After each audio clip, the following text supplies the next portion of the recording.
Greetings, friends and fam. It is I, Lord Wolfshield, and I am back with another episode of the KINØ Crew. On the KINØ panel today, we have with us Mr. Ryan James. How are you today? I am doing fantastic. Happy to be here, brother.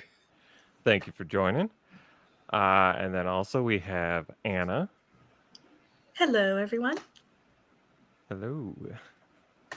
And then with us also, the special guest of honor, we have Mr. Eric Stryker. Welcome. Hello, everyone. Good to be here.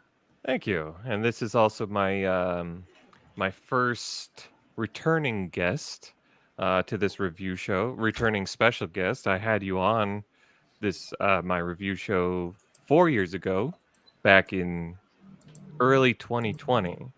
So has anything interesting happened to you since then? Well, I think Ryan would appreciate this. I discovered a new craft bourbon called Garrison Brothers. A friend, I can't afford to drink it, but a friend of mine was generous and got a bottle for me. So I discovered that in the last 4 years. So that's otherwise it's been pretty chill, pretty relaxed. Yeah, life's good, man. Life's really good. All right. Well, thank you for joining. So you picked this movie, Civil War, and I think so on War Strike, you were talking about how you had recorded a 40-minute thing about it because you had thoughts about it, but then you deleted it and you decided you're just gonna save that for this movie review show. So yeah, and we don't, much to my chagrin, we don't have a whole lot of time with Mr. Stryker today for this show, but so we'll just kind of hop right into the review.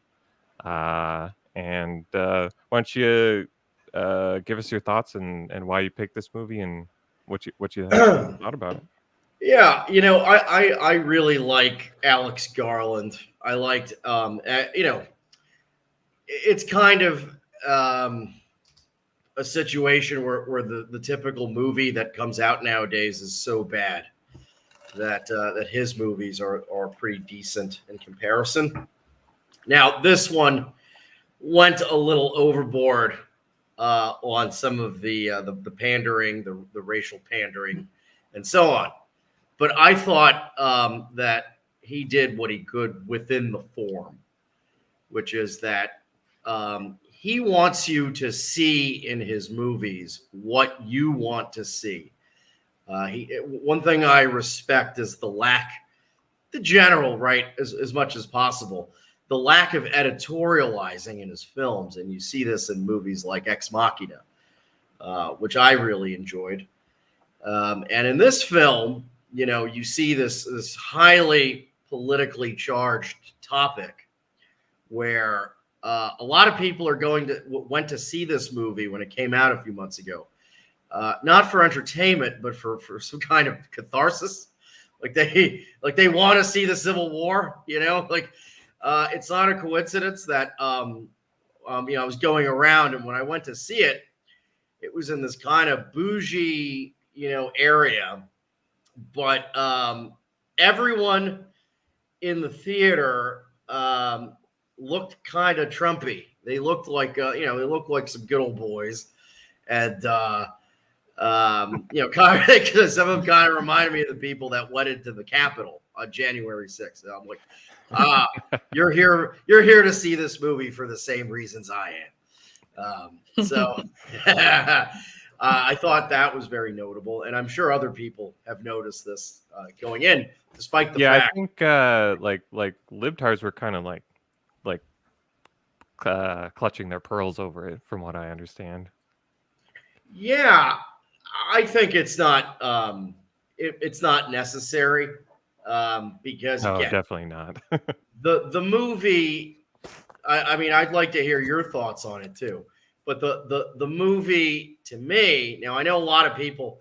I think what's so brilliant about this is that if you read 10 reviews of this movie, you'll get 10 completely different perceptions of it. So some people that are right wing didn't like it, for the reasons probably that all movies are bad, which is that there's a lot of awkward diversity casting, like, there's a black woman that's leading like the 101st Airborne or something. At the end of the movie, yeah, that was a so sassy goofy. black woman is leading the charge into the White House, and then there's other stuff, like, obviously none of the normal white men are the good guys, right?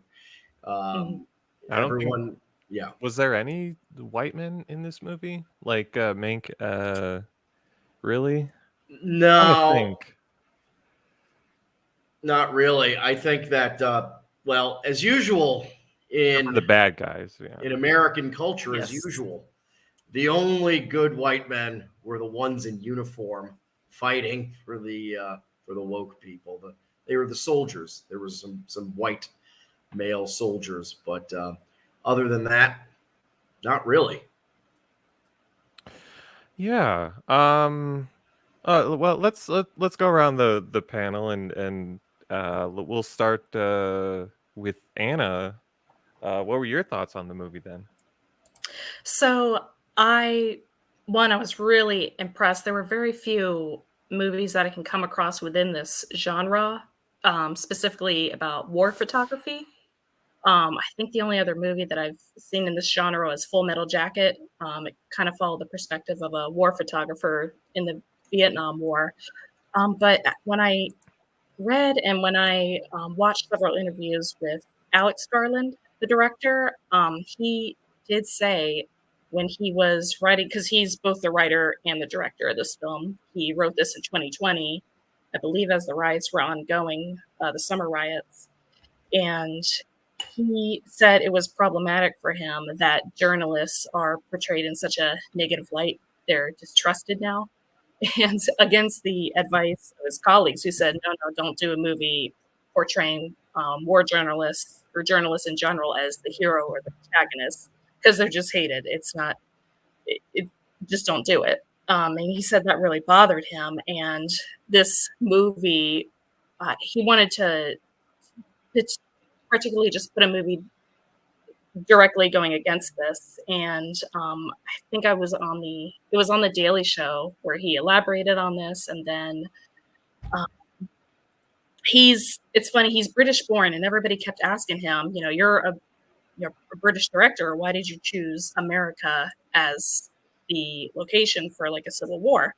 Why not somewhere in Europe or anywhere else around the world? And he said, well, America is kind of what everybody looks to and kind of what everybody around the world is looking at right now, even in this current day. But Strecker, I wanted to get your thoughts, because since this was written from the perspective of a war journalist, like, what are your thoughts as a journalist? Yeah, that's the thing. Like, you both Yeah. are kind of like a journalist yourself, and so I thought you guys would probably add some interesting perspective from that perspective. Yeah. Yeah. Well, I saw that this was a point of contention for a lot of right-wing reviewers, where they're like, "Oh, the journalists are the good guys." Well, they're not. I did not get that impression that they were the good guys. Like, No. it definitely had like Nah. Nightcrawler vibes. Yes. Yeah. In fact, I actually did see there was some left-wing criticism on that, because they thought, oh my gosh, they're making this as an exploitation film. Like, the war journalists are just there to get the first scoop and get the first picture in front of all this carnage. They just want to kind of get ahead for their careers. I was even seeing that from left-wing media. Yeah, I one thing that that I liked about using this sort of journalists on a road trip plot device is that it allows the movie to be non-polemical. I think that was the goal from a practical perspective, is like, we don't want to give you a moral lecture about good and evil. Right, or to give an unbiased perspective. Right. And that's actually what, so right-wingers got offended because they were like, well, journalists are never objective. But then leftists were offended because they're like, well, the journalists don't tell us who the good guys and bad guys are. And you know, when you're making all these two groups of assholes, which is conservatives and leftoids, when you're making both of them mad, that's a good sign. Well, and they I think they worked really hard on that. I mean, pairing California with Texas doesn't make a lot of sense politically. Nick Offerman has some Trump vibes there in the beginning when he's talking about how, this is the greatest military victory in the history of military campaigns ever. And so it put that off. But then you also find out that he used military strikes on civilians, which, makes me think of the drone strikes on American civilians that Obama did. And so I think a lot of effort went into trying to blur those lines between the right and the left in order to tell the story the director was going after. Yes. I thought a lot of people were mad that Nick Offerman, they were like, this is pretty silly. How could you possibly cast this ridiculous, clownish TV man as the president? Well, that's what. Well, Donald you know Trump is. what I kind of thought. what I thought the reasoning was because he played this libertarian that hated both sides of the political spectrum on Parks and Recreation. That's his most famous role. Is right. That he's a satire of an angry of an angry provincial white man in everything he plays. He's like a self-aware kind of ironic satire of it, right? Mustaches and bacon and all that. But I thought I wanted to see more of Nick Offerman as the president, Nick Offerman as the dictator. I wish that was kind of the main theme of the movie. Is I wanted to see more.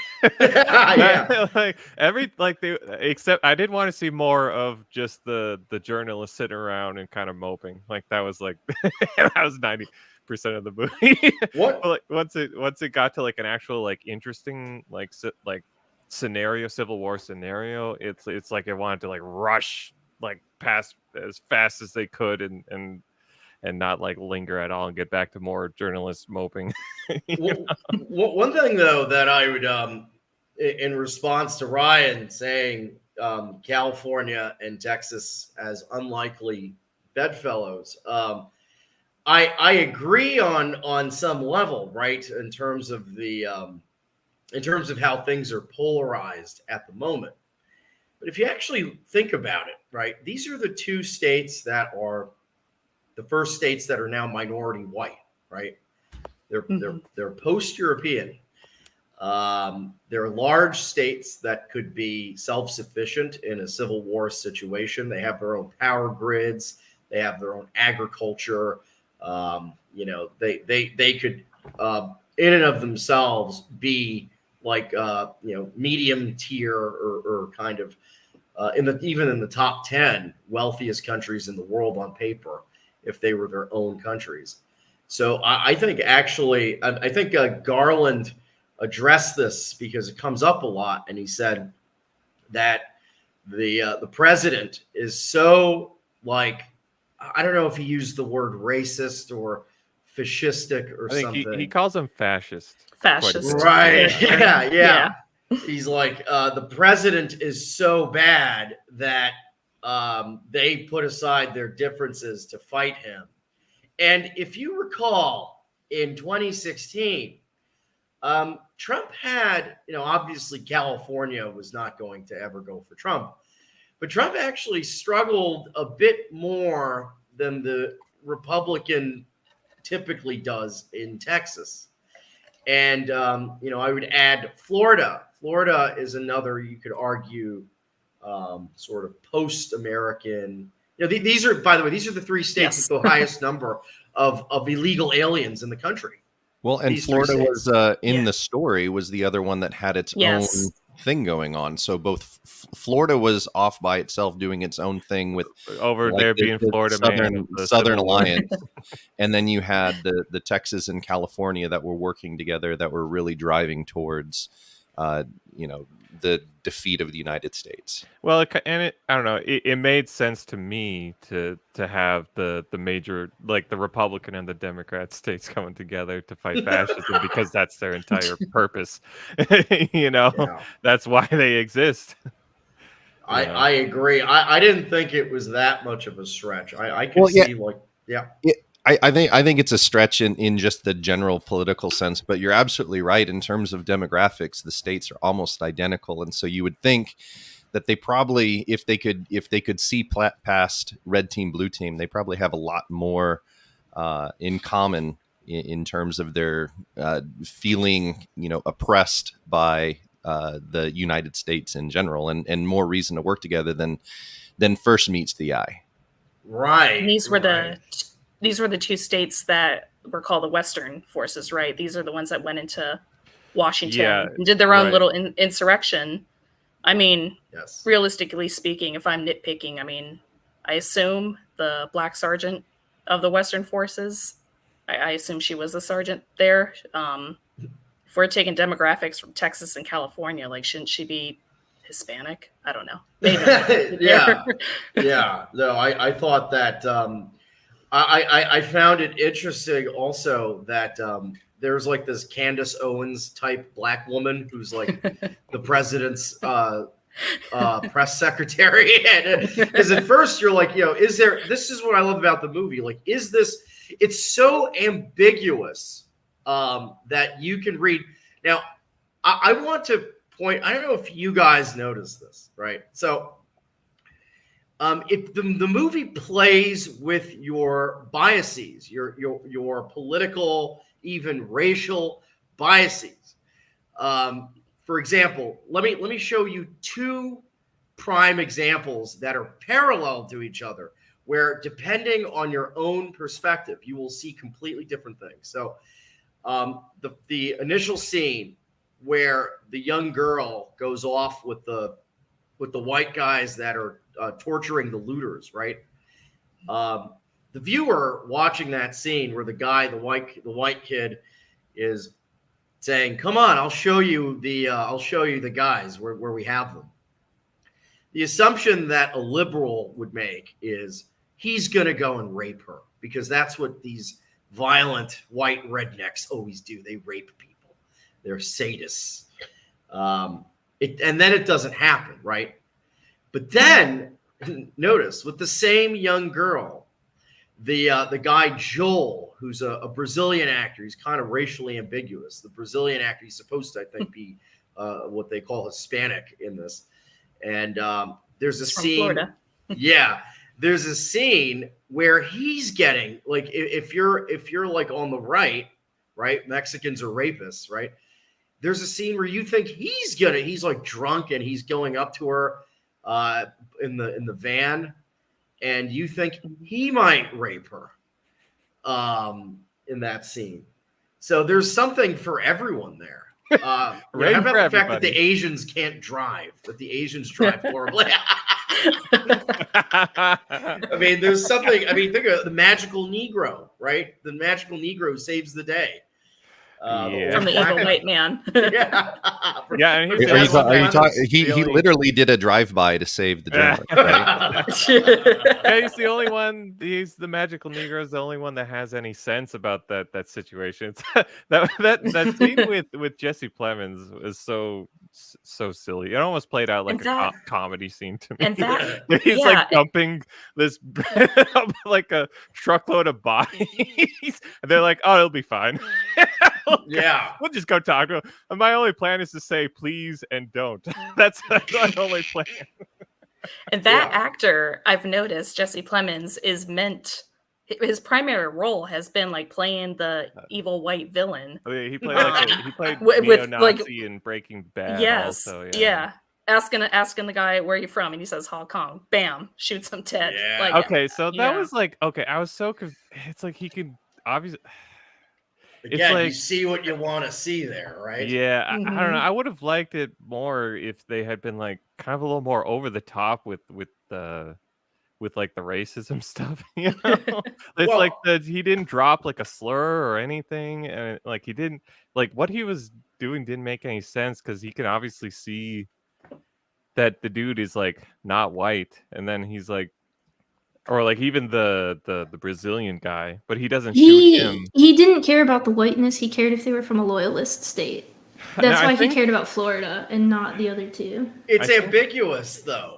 I mean, it is hard to say. I was wondering what happens if he said he was from like Seattle or something like that. Would that have made a difference? I personally don't think so. There's a map for the there's movie. no way to know. So there was some sort of reference to Portland Maoists in the thing, and I think there's supposed to be some sort of indication that China is involved with the Civil War in some form, and I think he killed him because of that connection is what I kind of think. Well, anyone watching it could take it any way, right? Because on the one, I mean, I found the scene with Jesse Plemons to be, I mean, yeah, the thing with the bodies in the ditch and stuff, that might be exaggerated, right? Like he's like some kind of, they meant to invoke the Nazis with that. But one thing I do find to be accurate is that that type of that strain of patriotism, right, where the line is, are you a real American? Yeah, right? he was like a sieve net essentially. Well, it could go either way, because how did he know the two the two very visible non-whites, right? The two Asian guys, right? Wagner Moura is kind of like racially ambiguous, but the two guys with the slanty eyes, right? He's just like, you're not American, like just right there and then. And yeah, doesn't even give them a chance to explain themselves. Yeah, I don't know. I feel like the original script was probably like, I don't know. I feel like the original script was probably harder, but then like he like softened it. I kind of feel like because maybe to make things less controversial, but like I don't know. I felt watching the movie, I felt like most of it was kind of disappointing and like not necessarily that engaging. I wanted more narratives to kind of like latch on to, and it just kept on like kind of almost like teasing it, but then like not giving it to me, and I found that very frustrating. Like that was the main like I would have been more happy with like a libtard, Turner Diaries, something just way more over the top, like white nationalists versus Antifa or something. It would have been funny, but I think that it would have been less effective as a movie because, first of all, half of the population wouldn't even go see it if it was like that, because it would just be ham-fisted propaganda. I think though, as a conversation starter, it's actually great because, for example, like let's go back to that scene with Jesse Plemons, right? Is he racist? Is he a racialist? Or is he just a conservative? And yeah. And actually, it's not clear. And this is actually the point he's trying to drive home, is that people on the left, when they see MAGA stuff, they're confused. Because on the one hand, you have Donald Trump saying, I'm going to deport all brown people. I'm going to do this. I'm going to do that. And then the next instance, he's hanging out with the MAGA rappers and Latinos for Trump. So it is confusing. They're capturing. I know it seems illogical to see this in that movie, but the problem is the politics in this country are illogical. And I think that it captures that chaos really well, Yeah, I think there's an intentional ambiguity with the politics, and I think that is kind of brilliant. But there's also an attempt to tell a story. There's also this attempt to say journalists are documenting the horrors of war and everything. And there's a scene where Jesse asks Lee if she would photograph her being shot, and Lee responds, what do you think? And then at the end of the movie, it's like Jesse has developed into this full-fledged war reporter and photographs Lee getting shot. And so there was, I think, intended some sort of developmental story in there that wasn't told very well. That I watched the movie twice and I couldn't quite pick up on, what they were trying to get. And it was a very dramatic, like, it makes step. it makes more sense if you've seen like Nightcrawler. Like, have you ever seen the movie Nightcrawler? No, I haven't. Like, it feels more like just more so just an homage to that film more than anything, because that they had kind of the same themes of journalists and kind of the darker side of that, and well, now just like setting up, like he sets up like his co-worker to get shot at the end for the story. Yeah. What I read into that was... I guess I like the ambiguity of the political stuff. It is kind of interesting to try and pin down and see that there was great effort taken in not being able to pin down, the rightness or leftness of it. But there were some aspects of the storytelling that I felt were not done very well, because it's like any kind of attempt at clarity was seen as bad. And I don't know. I don't know if I like stories without any message. Yeah, well, it made that it hard last to scene, care about anything happening. What I read into that last scene of Lee getting shot and Jesse taking her picture was that's one of the storylines of this movie, was watching Jesse become a more hardened war photographer. Like Lee was one of her heroes. And when that, I think it was like 3 shots she took as Lee was going down and, landed right next to her and died. That was kind of like, maybe it's a little basic, but I kind of read that as being she's passing the torch of war journalism to the next generation. Because obviously there's an age difference there. She's a seasoned, famous war journalist. Her time is up. Here comes Jesse to take her place. And I think that really speaks to a larger narrative of war is going to continue. It's going to be a cycle. It's going to happen. But here we document it best we can and just do our best to try and, as what Lee did, as what she intentioned when she went over to that. There's a scene in the middle of the movie where there are flashbacks of her going to some destroyed country in Africa where a man in a tire is being lit on fire. And she says to her mentor that she specifically photographed over there so it wouldn't happen over here. Obviously that's failed and she's very jarred by it. It's very jading to her.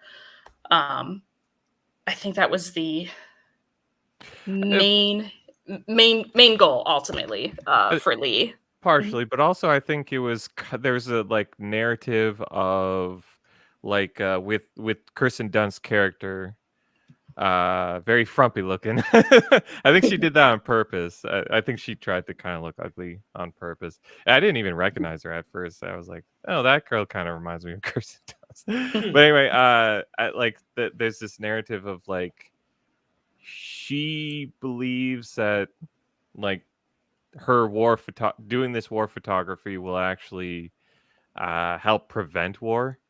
So she went over to other countries and did that, and it just kind of goes to show the fruitlessness of that belief, because it kind of has the opposite effect to a certain degree. And I think that was kind of a part of why it ended like that with her getting shot. It's like just kind of the fruitlessness of their endeavors.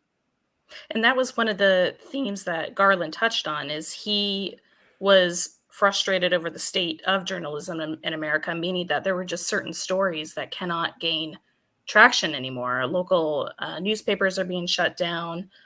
He referenced Watergate and the 2 journalists that exposed Watergate and got the president to resign. Obviously, we know the real reason behind that as nationalists, but that was what he was trying to portray in journalism as, what are we doing this for? Is this in vain? This is what her mentor was telling her in the beginning. Like, I forget the exact line, but ultimately telling her that, if you go and you get killed for this, and who's going to see the shots? Who's going to see? Because you're also on this journey, also seeing people who are checked out, in their little towns. I think when they were going through West Virginia in that downtown, they don't want to turn on the news. They don't want to know what's happening. Jesse's parents, Lee's parents, they're in that same boat. They're on a ranch in Colorado and Missouri. They don't want to know what's happening. They don't want to. So that was also an interesting dynamic. I think that the journalists were meant to be a sort of stand-in for social media culture, not necessarily the media proper, but more so the culture of social media where you're kind of incentivized to incite people emotionally and figure out ways to, really show images and videos and stuff that kind of make people upset and trigger people's emotions and so on. I think it was one of these kind of low-hanging fruit commentaries on social media, and a lot of liberals are obsessed with this idea that Trump was able to break through and become the president in 2016 because the media wanted the ratings. I don't believe that. But the sort of critique of like from Nightcrawler, where they're kind of filming a car accident for their own personal benefit.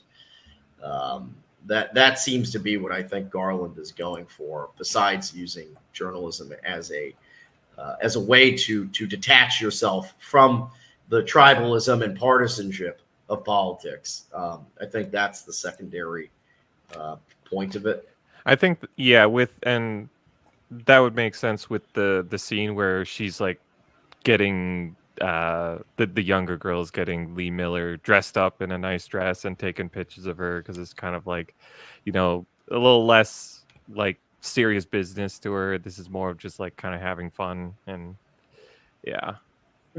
getting a cool shot to post on Instagram or whatever. Right. Now, one other aspect I found funny was the repeated references to Charlottesville throughout the movie. So oh my god, yes, I was sitting there the first time hearing that. I'm like, waiting for something like, what's going to happen once I get to Charlottesville? I was so excited. I was like, oh my god, is there going to be like a whole army of? Remember, Charlottesville. It's like Richard Spencer going to be leading. I was so excited. It was just nothing. It was just a big nothing burger. I rule you! I rule you! Look at this face! No, I mean, obviously the symbolism there, right? Charlottesville is the stop before DC in the movie, right? So Charlottesville, first stop before the actual full insurrection in Washington, D.C. I mean, I found that to be actually quite salient commentary, because I myself believe that Charlottesville was a sort of catalyst for a lot of the civil unrest happening in this country, even stuff that has nothing to do with us, like January 6th. I think that the government after Charlottesville became far more abusive and totalitarian and more of a dictatorship and a sort of anti-fascist emergency powers being used, where they're now at this point, they went from freaking out about Charlottesville to indicting and convicting the president of the United States, the other week. And I think that there is a strong connection. And Garland is drawing on it. He's saying there is, which, again, very observant of him to be doing that. Because I don't really see – now, I see people say that Charlottesville was this travesty and racist and so on. But I've yet to see a film portray the events happening during and after Charlottesville in the historical context that I believe they belong, which is that they were sort of like the first the first shot being fired that delegitimized the American system. And I think that this is actually very, very good commentary from Garland to be. I mean, well, what did you guys think when they constantly mentioned the Antifa massacre? Yeah, That's what I was Exactly. thinking. It's for Another little Charlottesville. thing. Yeah. Yep. And again, I thought it was ambiguous. Do they mean Antifa was massacred? Do Right. they Or was they Antifa massacred somebody? massacring? Because that was my Yeah. that was the first thought I had, was that Antifa massacred a bunch of people. Right. um, There's obviously some references, like if you pay attention closely to Antifa, like for example, the homo with the painted fingernails that's doing the sniper fight. You know, that guy's obviously supposed to be some sort of Antifa type. And I think we can, because I think, if I'm not mistaken, so I haven't seen this movie in 2 months, so my memory's a little hazy. But didn't it start where the sniper inside of the house was shooting at the press vehicle? yeah. Yes. They're at this like Christmas, like Yeah, they go in the Christmas Oh, village. yeah. They're getting shot at. Yeah. They park their car where they're not going to and get they're, shot, like, and everyone they gets see out. like a body in the middle of the road, and Yeah. then they looking run over it at the over. house, and they're debating, should we go forward or should we go backwards? And then they decide to go forward, and they start getting shot at. Yeah, and it's obvious that, like, putting press on your car, just like in Israel, if you have press on your jacket, that makes it more like you might as well have a bullseye on your jacket. And in this case, I think they really were going for these people hate the media, so that makes it more likely they'll shoot at you, and the person that saves them is the weird, non-binary guy with the finger. And another thing that they capture that I always tell right-wingers to watch out for is, just because some of these freaks you see in the pride parades are all weird and fucked up and they got AIDS and stuff, like, that doesn't mean they won't fight you in a civil war. Like, they will. Mhm. They would rather die. These people would rather die than live under a government run by people like us. So I thought that, a lot of right wingers might be like, oh, look at this ridiculous thing of this sissy having a sniper duel with someone in the house. But actually, that's more realistic than you might think in some cases. And there was a line while they were on the road about some of the questions that they're going to ask the president once they arrive, and one of them was it wise to disband the FBI? And Garland did say, like, this is one of the acts of the fascistic president he's trying to portray is disbanding the law enforcement that's supposed to hold him accountable. Again, I think is another reference to Trump. Yeah. And I kind of wondered, like, that sniper has painted fingernails. Was he like one of the members of this bandit FBI? I mean, think of that. Now, that was a real blunder from Garland, because why would you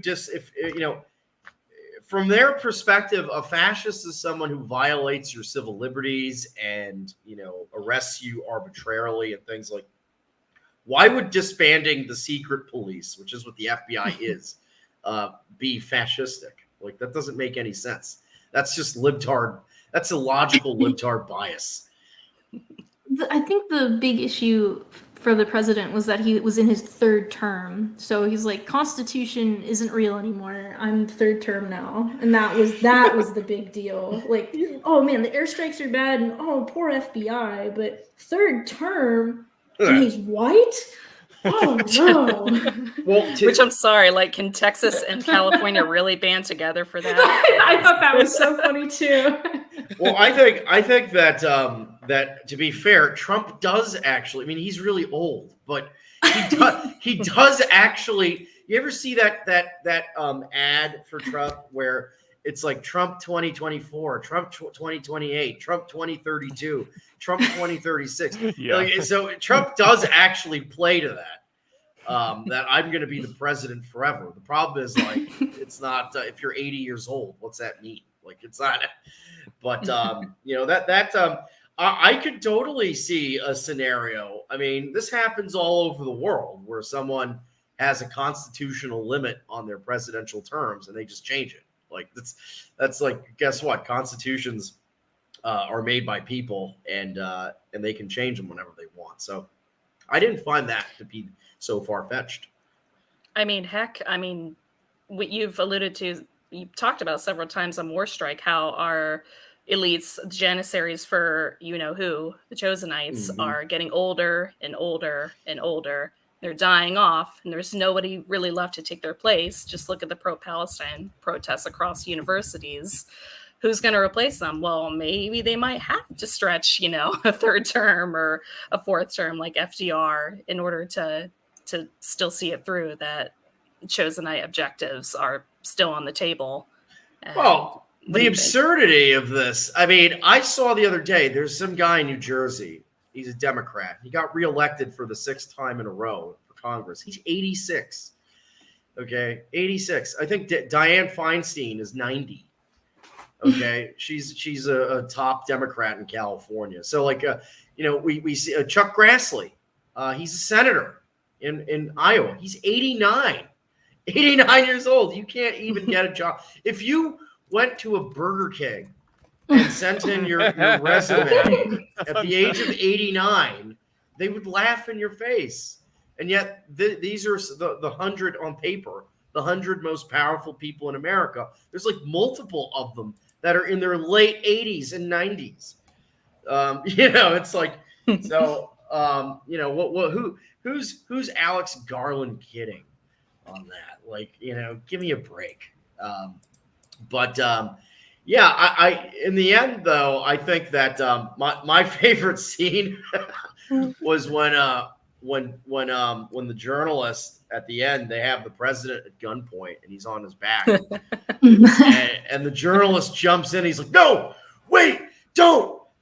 I got to get a quote first. Let me get a quote before you shoot him." Don't let them kill me. Okay, go ahead. Don't let them kill me. Yeah. I think my favorite part was just seeing the journalists get wrecked. Yeah.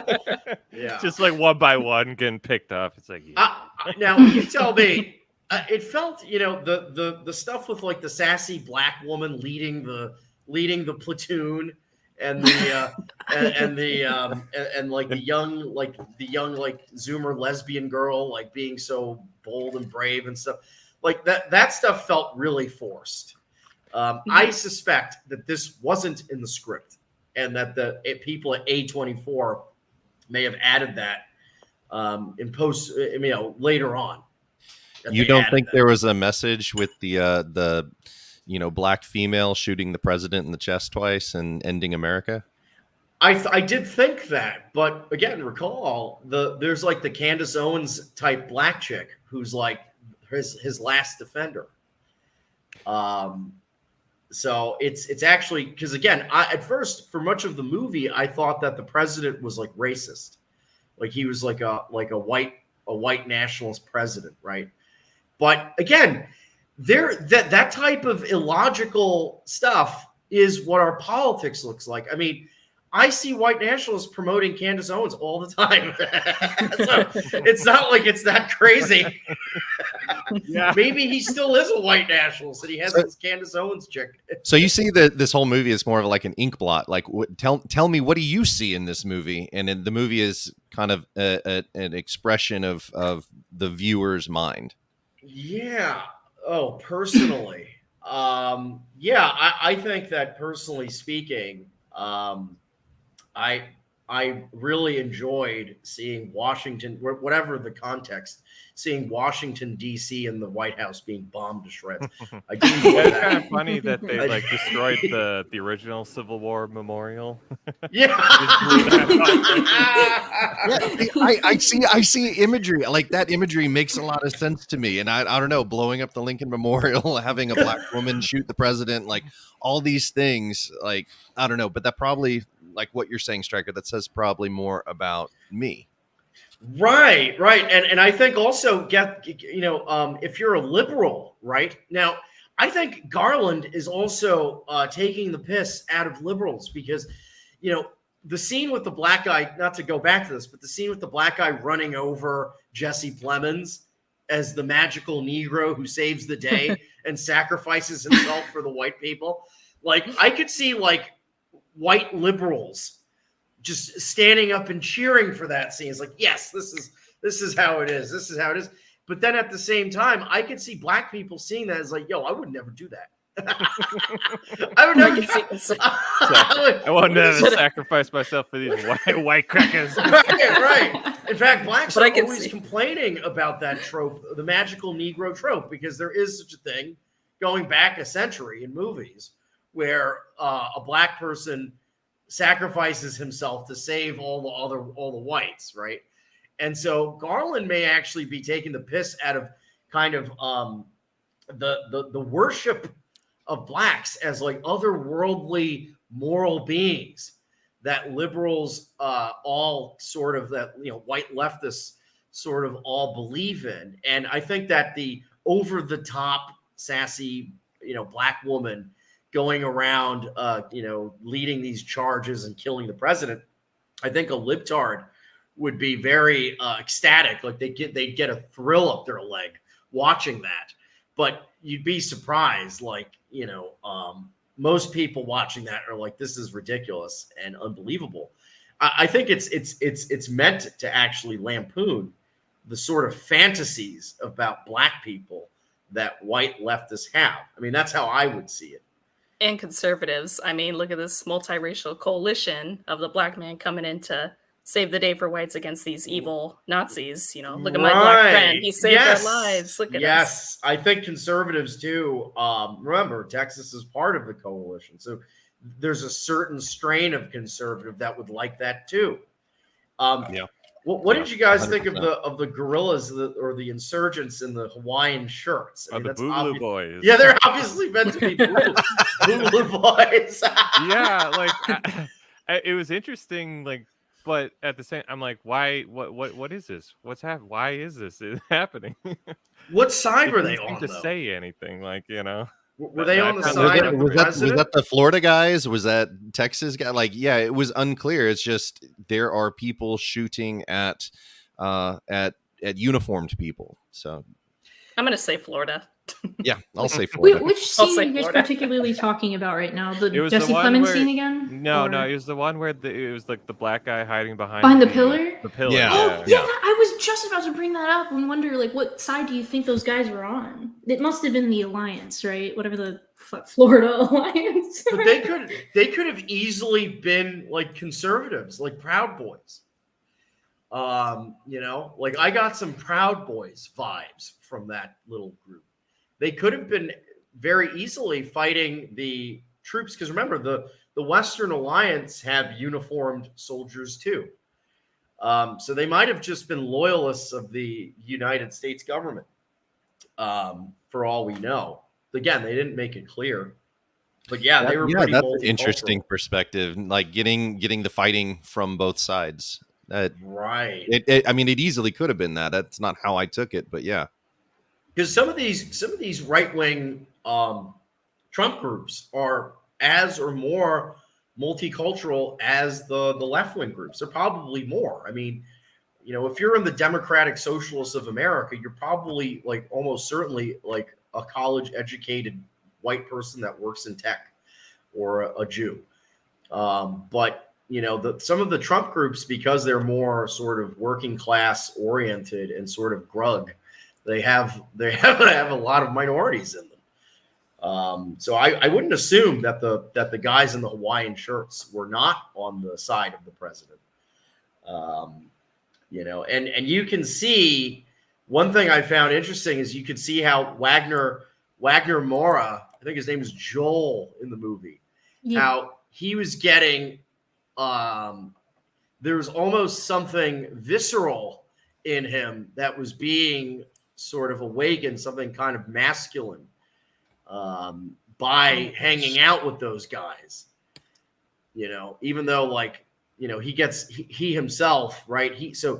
when you go into the movie, you think, oh, he's going to be the guy that protects all the women in the war zone and stuff. But when push came to shove, they wrote him as a sort of Shaggy Doo from Scooby Doo. He's like Shaggy, he's like terrified, and of course the strong women are the ones that save the day, right? But yeah, I found that to be an interesting side commentary on masculinity, right? Where men have lost their natural impulse to protect women in these situations, and he kind of represents that by being, one, a fraidy cat, but two, a careerist that puts his desire to get the comment from the president above protecting these young women, especially the really young one, who, remember, it's his idea to bring her along for the ride, even though it's dangerous. I would say it's more about like equality. I would say they were all pretty equal. I don't think anyone was more brave than anybody else necessarily. Like, you know, the women soldiers, you know, throwing all the journalists back against the wall. The women, Lee Smith, the Kirsten Dunst character, also, you know, throwing the younger one against the wall. Joel did that as well, I think. They were protective of the younger one, but in general, I think it was pretty, you know, equal among everyone in terms of bravery. Like, there was really no scene I saw with any man or woman being particularly more brave. I guess, you know, like the youngest one was the bravest, you know, standing out in the middle of the fucking hallway and getting Kirsten Dunst killed.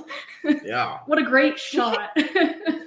Joel had his kind of redemption moment too when he was trying to negotiate, unfortunately failed, but tried to negotiate for the return of the two Asian journalists. I'm sorry, the Asian journalist that was captured, and then Jesse. Tony and Bahai. Negotiating for his life. You know, he only got one back, lost two. And then he had this, there was a scene that I was like, oh my gosh, what stellar acting from this actor I've never even heard of. What was him? Wagner Mara or something like that? Wagner Mara. Very good. If you remember, he's they're at the Charlottesville fort, and he has a cigarette in one hand and I think a drink in another, and he's just screaming. It's muted, but you could tell he's just having this release of trauma, seeing his friends killed. Kirsten Dunst, she begins to crack. Lee begins to crack, and then poor Jessie, she landed on top of this mass grave and throws up in the car and is completely shaken up.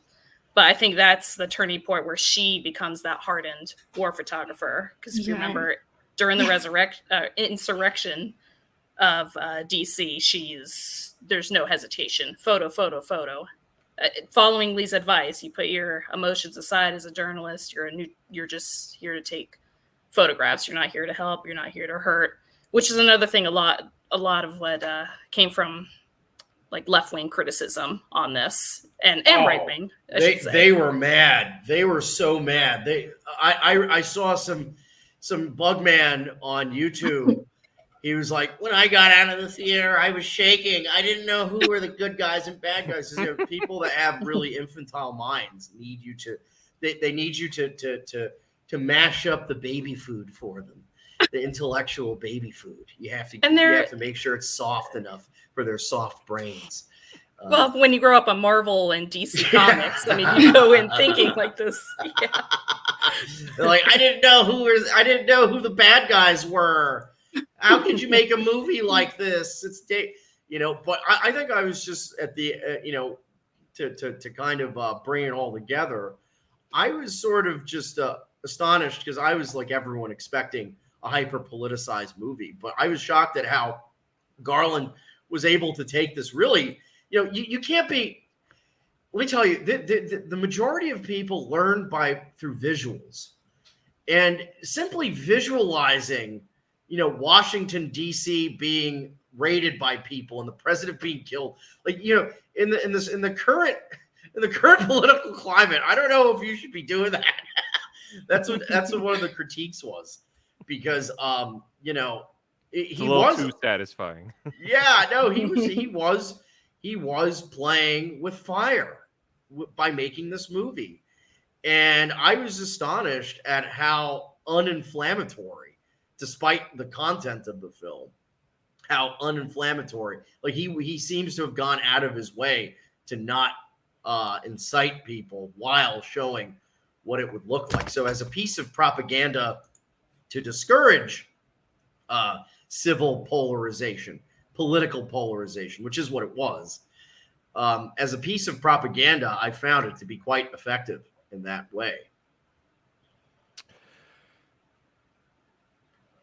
Yeah, I think so. Yeah, I think if its purpose was to like diffuse tension, then yeah, I would say that it probably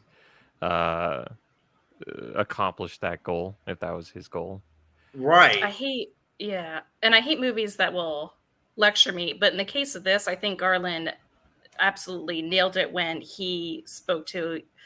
So it's almost like this movie kind of exposed what America was to everybody in the audience. Is the fact that everybody was upset that there wasn't a strict narrative, an absolutely detailed narrative, and who was the good guys and who was the bad guys, speaks just to the level of this unprecedented polarization that we do have in America that is reaching a breaking point, that is reaching the brink. And that's what I've noticed across a lot of movie reviews now is half of Americans anticipate a civil war, nearly half.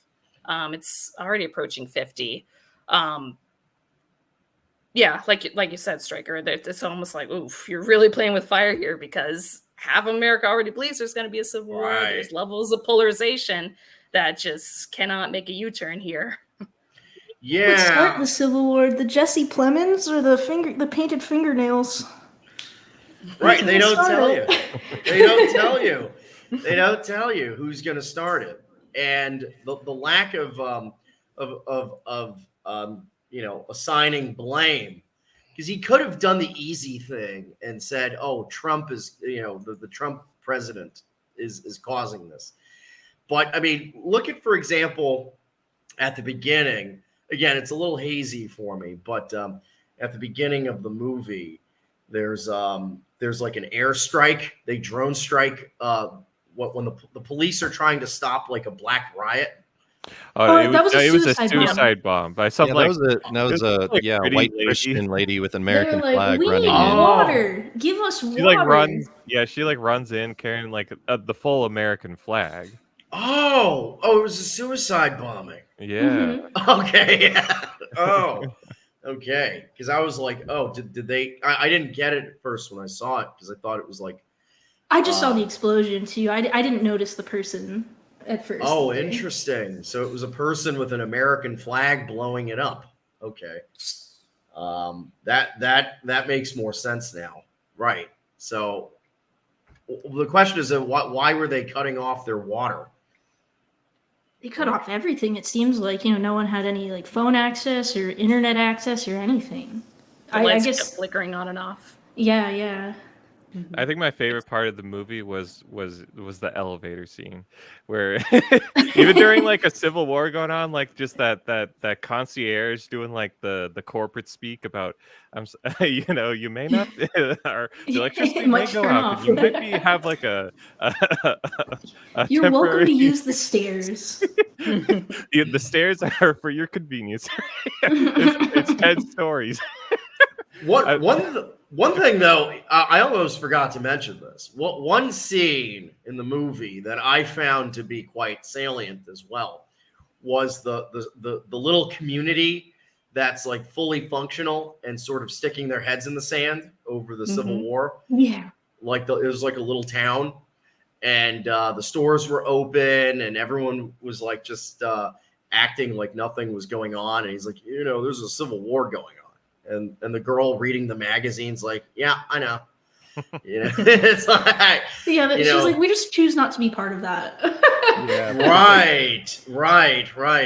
And I find that is a common sentiment in some parts of this country, especially the Midwest. Yeah, it was kind of implied a lot of like the Midwest kind of has their head in the sand. But also remember that Sammy was like, look up at the roof and be subtle. Yes. And there's armed men on the rooftops.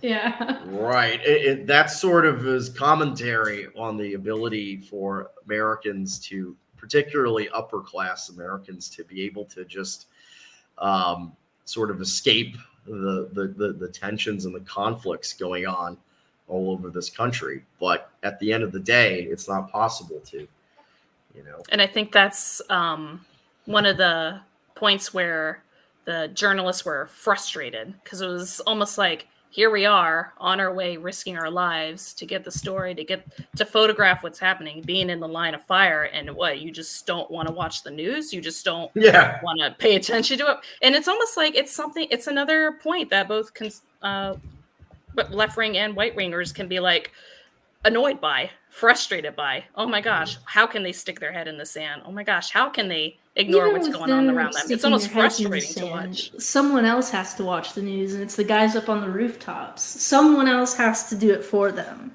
Right. Mm-hmm. It's not possible to not be a participant. Someone has to. You can pretend it's not happening, but somebody, in order to keep your lifestyle intact and allow you to have that little nice community, someone has to care. And I found that to be interesting commentary as well. But all in all, I think that the acting was pretty good. Again, low standards here, very low standards. One thing that I was remarking upon when I first saw it, and I was going to say something about it, was that I knew as soon as I saw the trailer months before it came out, I knew it would be a sleeper hit, like a surprising box office hit. And I think that the success of this movie, in a time where no one's going to the movies anymore, right? This is a sort of not independent film, but sort of an A24 niche film. The fact that it became such a sleeper hit in the box office. I think it's the second highest grossing A24 movie. Yeah, I mean that should worry you if you're in the government. That so many people want to see that movie. That is a litmus test for how people feel in this country, in my opinion. Because I think in a previous era, this movie would have been sort of an underground movie, not an underground movie, but more like a cult hit. But this one let me see how much they made in the box office. It exceeded all predictions. It said here, $114 million in the box office. What kind of budget? Let's see. Like for 50 million. A24, it was a big budget. They took a big risk. 50 million. Yeah, it was 50 million. Yeah. Well, they still made a big profit on it. Yeah, I mean, that's better than 100%. Yeah. I mean, compare that to some of these stupid ass Disney movies. I mean, they all blur in together at this point. All these movies coming out. Nowadays, it's like just waiting. Like people just are just watching the box office to see who flops next, and like how hard is this one gonna flop? That's how much is this one gonna lose? That's like the only thing that people care about with watching, the Hollywood box office anymore. It's like, yeah, all of them, the superhero movies, the Black Little Mermaid, all that stuff is people are just skipping those. How about like that new Coppola movie, Megalopolis, that cost $120 million? No movie studio was willing to bankroll this piece of shit. Oh no!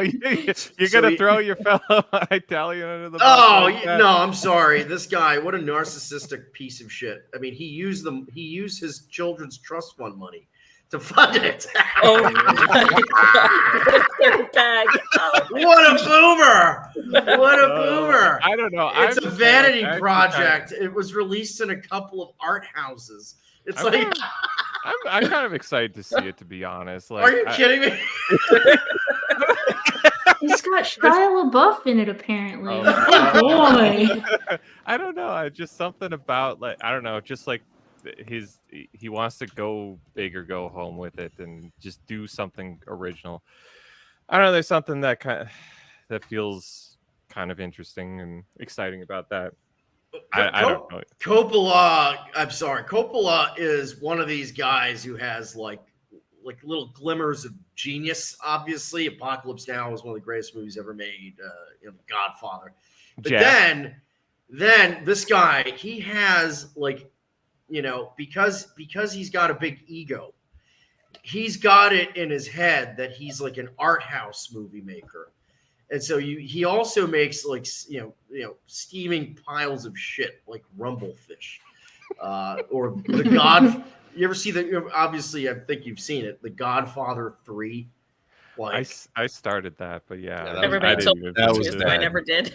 yeah, Or Jack. Do you remember that movie Jack, where like Robin Williams plays like a 12-year-old in his head? Yeah, like this 40-something hairy man, Robin Williams. He acted like a 12-year-old. Wait a little boy. What is his name? A little boy. From the director of The Godfather. How? That's unbelievable. There's awkward stuff where he's trying to fuck his teacher. He's trying to have sex with I think it's J-Lo is the teacher in that. So you have this 40-year-old man who pretends to be a little boy who wants to bang his. It's just like you guys should see this movie. It's a terrible movie, but it's worth seeing. It was so he's made some really awful movies, and I think Megalopolis will be taking its place on the throne of the pantheon of Coppola's stinkers. Maybe. I don't know. I kind of have hope for it. I don't know. There's just something about like, just him like literally like being let off the hook and being able to do whatever he wants because he funded it like $100,000 movie himself. That's, I don't know. That's just kind of exciting because $100 million. Yeah, 100 million. That's what I meant. Yeah, like 120 million. Because you just don't get that. It's that's a very rare thing in Hollywood. And even if it's bad, like to me, it's just like that it could that we get it, it gets something that's kind of just like different and just the absolute unique vision of one person, I feel like that has value in and of itself, even if it's not like a great movie per se. Didn't he take like 40 years to make this? Yeah, 1977 or something. He's been trying to make it for decades and decades. Oh, this is I'm reading about it. Alleged conflicts on set. He would often show up in the mornings before these big sequences, and because no plan had been put in place, and because he wouldn't allow his collaborators to put a plan in place, he would often just sit in his trailer for hours on end. Yeah, wouldn't talk to anybody. Was often smoking marijuana, and then he'd come out and whip up something that didn't make sense. Did you not want to see that? How could that not make you excited to see what the fuck this bullshit is going to be? All of a sudden, he would have another idea, and then all of a sudden, we're shooting in a different location we didn't even plan to shoot, and then the whole day goes by, and you're like, I had no idea any of that was going to happen. That sounds amazing. So he spends his kids like trust fund money, and he's like, I don't know what the fuck we're doing, but I want all of you to do it. Yeah, well, listen, he also sold his vineyard, to Vineyard. to finance it. Vineyard, whatever. His vineyard. Jenny, I think you've sold it. I want to see it now. His Awesome. vinyls. He sold his vinyls. It says the reception. The early industry screening resulted in reactions considered divisive, while some were mixed, though others were primarily of general bewilderment. Yeah, I love that. No, there's like actors in it that have been dead for 20 years. Like it's got like John Voight and Michelle Pfeiffer in the movie. Yeah, because it was made over 40 years. It has Lawrence Fishburne in it also, who he worked with him on Apocalypse Now. I think that's kind of a little bit of an exciting reunion, for a cinephile This like is me. such a weird. Oh, I hate this. Grace Vanderwaal is Vesta Sweetwater, a virginal teen pop star. I fucking hate the word virginal. Holy shit. Oh Oh, god. God. Yeah. Especially when it's like a 90-year-old man writing it. Yeah. Oh yeah. Oh, it says here. Actors including Nicolas Cage, of course. By the way, people, Oh no. Yeah. a lot of people don't know this, It's but gonna be extra cringe. we can thank Francis Ford Coppola for the Because his movie real name is career. Nicholas Coppola. Yes, for the movie career of Nicolas Cage, where people are giving Nicolas Cage roles in like prestige films, where he goes and he ruins prestige films because people owe Coppola a favor. It's really annoying. Yeah, it says here, look, James Gandolfini. These people have been dead for like a decade. It's like there's Warren Beatty. What the yeah. fuck? You're saying they're in the movie? That's what it says here. It says here that that he got together with these actors and he shot scenes with them. Though I'm not sure if it's gonna be it's gonna be awkward to have. It says here he It's not had gonna be coherent. table reads Yeah. with De Niro, DiCaprio, Edie Falco, Gandolfini. So I don't know if they actually got any, screen time these were per just se. like but- actors yeah, he had considered reads. for the roles over the Cage years. was considered too. He's not in it. And Oh, thank fucking, God. Yeah, Uma Thurman, Kevin Spacey. I don't think that one's gonna happen. I don't know about that one. No, yeah. I mean, but what a narcissist. What a fucking narcissist.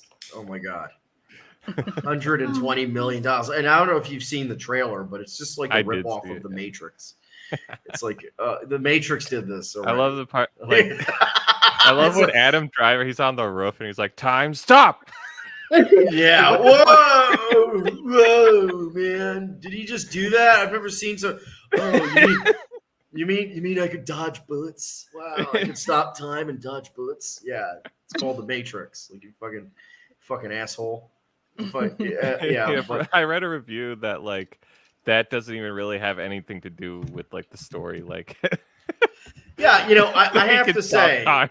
I have to say, that's the one thing. So A24, for people that don't know, that's the movie studio that made Civil War. And I've said this to other people in that A24 is the only example of well done woke art. Yeah, Okay? I love Woke. A24. My films are heavily inspired by A24.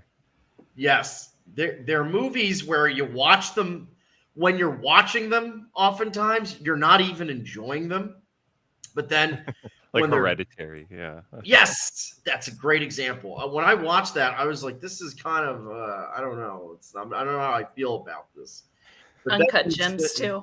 Uncut Gems. Oh, that's a great movie though. There's another one that you love. Good Time. No, was it Good Time? Oh yes, Good Times with Robert Pattinson. Yeah. Because the reason I love that movie is I'm literally from the neighborhood where those two characters are from. Yeah. In New York City. They're from Northern Queens. They're they play a couple of wiggers from Northern Queens, and man, they got it down pat. Perfect. They are perfect in that role. Like the whole the odyssey of it, is very I found that to be, it's the Safdie brothers, right? This the two Jews. And yeah, they're it's from two brothers from Northern Queens. And one of the brothers who's got he's like special ed, he's got some problem mentally, gets sent to Rikers, where the blacks there are just tormenting him. And so the whole movie is Robert Pattinson trying to steal I think drugs to pay for his brother's bail to get him out of Rikers. It's a really good movie. It's very accurate on how white people in that part of New York, in the outer boroughs, how interfacing with public institutions in that area, if you're white, is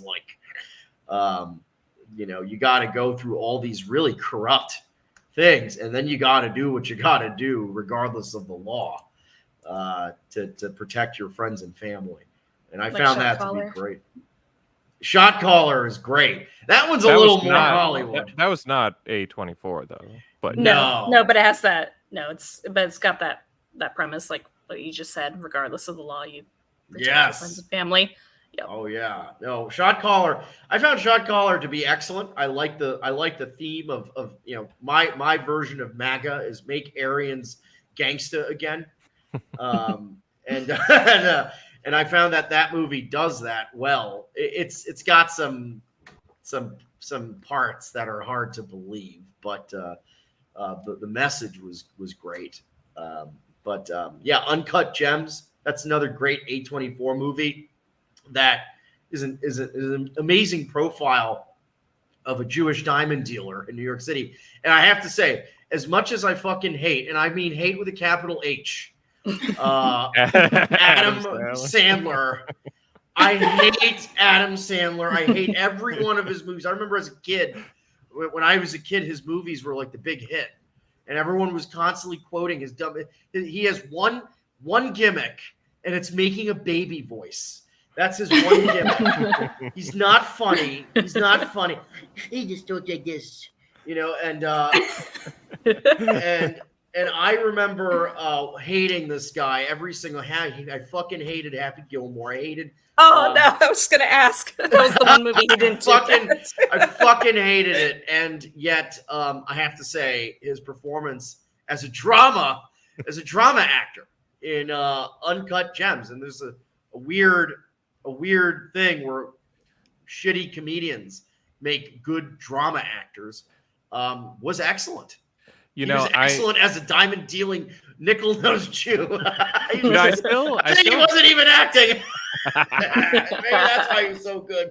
I still haven't seen that movie because you spoiled the entire movie on Strike and Mike. You laid out the whole thing and you spoiled the whole ending. I'm like, oh well. It's amazing. It's so accurate. I know because I did some work in that area in the Diamond District in New York City, and you saw these Jews, and they would have like athletes and black movie stars and black athletes constantly coming in and out of their shops buying like the most gaudy jewelry. And you'd walk in there and they'd have like some ridiculous shit like the icy Bart Simpson pendant, It's like, that rapper he carries that was popular for a while, the icy Bart. It's like Bart Simpson, but it's made with like precious gems.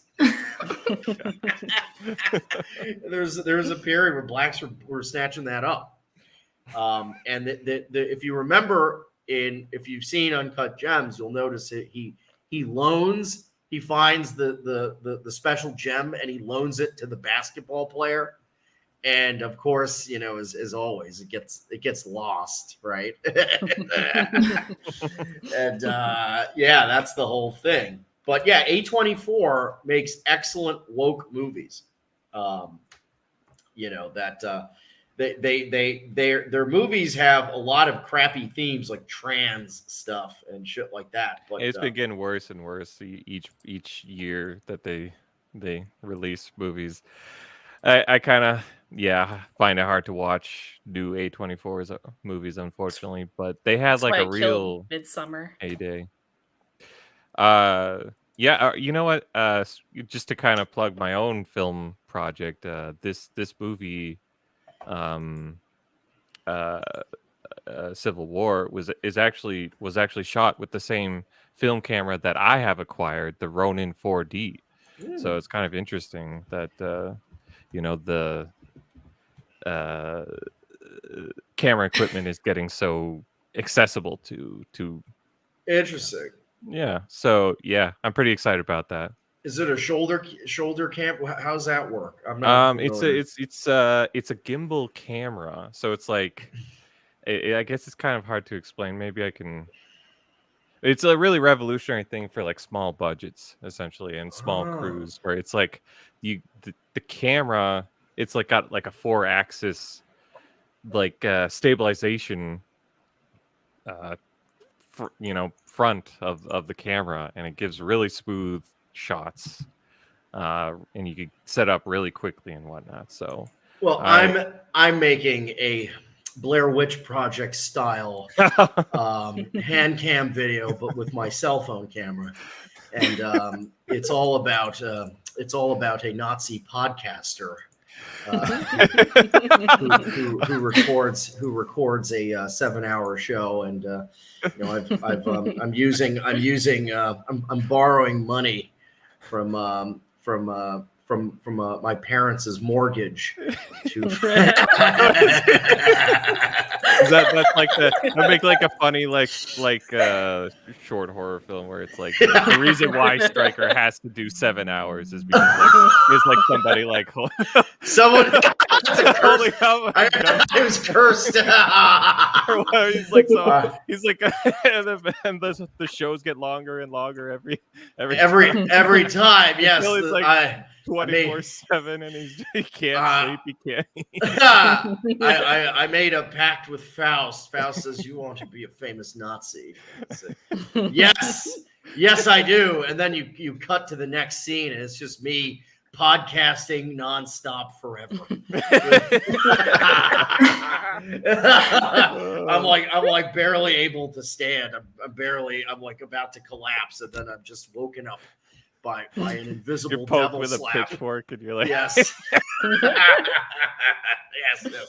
No, that's good, man. So it's your third movie or second? This will be my fourth film. Oh, And it's gonna wow. be my most ambitious one to date, and everybody in here is actually like involved with Nice. my film, Yes. except for you, Stryker, obviously.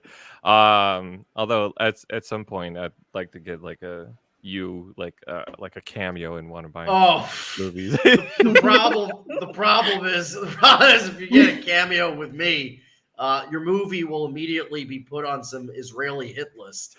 That means he's really made it. Right. Yeah, but it's gonna be like probably about an hour long, this movie, and it's gonna be my most ambitious one to date. I'm really hoping to actually really make something truly engaging and cinematic with this one, and I'm gonna have my own red carpet premiere event and try to get people to come and that's awesome. You're gonna have an event for it? That's What's great. that? Yeah, that's great. If I can go, I'll go. I'd love to have you there. If it's somewhere accessible for an indigent person without a car. Okay, well, I'm thinking I can hitchhike. I think I'm planning on doing it in Pennsylvania. I think probably is where I would travel. Set that up. Yeah. Make sure it's wheelchair accessible. Wheelchair. Yes, the back of a Denny's will rent it. Yeah, like I in news with that, like I do. I have the shooting date set for October. I have the cast set, and I was able to raise $8,000 of my $10,000 goal. If someone out there would like to, obviously I'm still trying to hit 10,000. So if you'd like to donate, that you could send a super chat on Odyssey, or that there's my buy my coffee or Cash App in different ways. Bitcoin. You can find that in the description of this show. But just kind of plugging that. But it's happening either way. I might have to just raise the rest of the funds myself, but that's okay.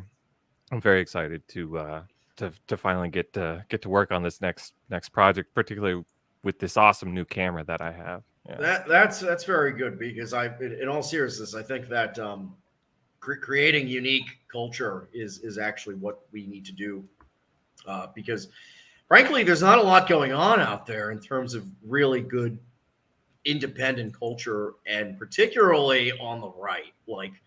So, we have the advantage that we are not constrained by conservative taboos and things like that, right? So we can make whatever we want and create these sorts of artistic tributes to our European civilization and heritage. Right. I don't go too over the top with you shouldn't. My white nationalist values and whatnot. It's very subtle. It's more so just drawing from European culture and mythology and stuff like that. That's how you do it. Yes. Mm-hmm. Don't make Although Triumph of the Will 2. no, but I Right? was thinking that I kind of wanted to make like the white nationalist Annie Hall. Oh boy! Yeah, like a romantic comedy that's like very meta, but from like See, a white now you're nationalist losing me. perspective. When I hear the words romantic comedy, I grab my gun.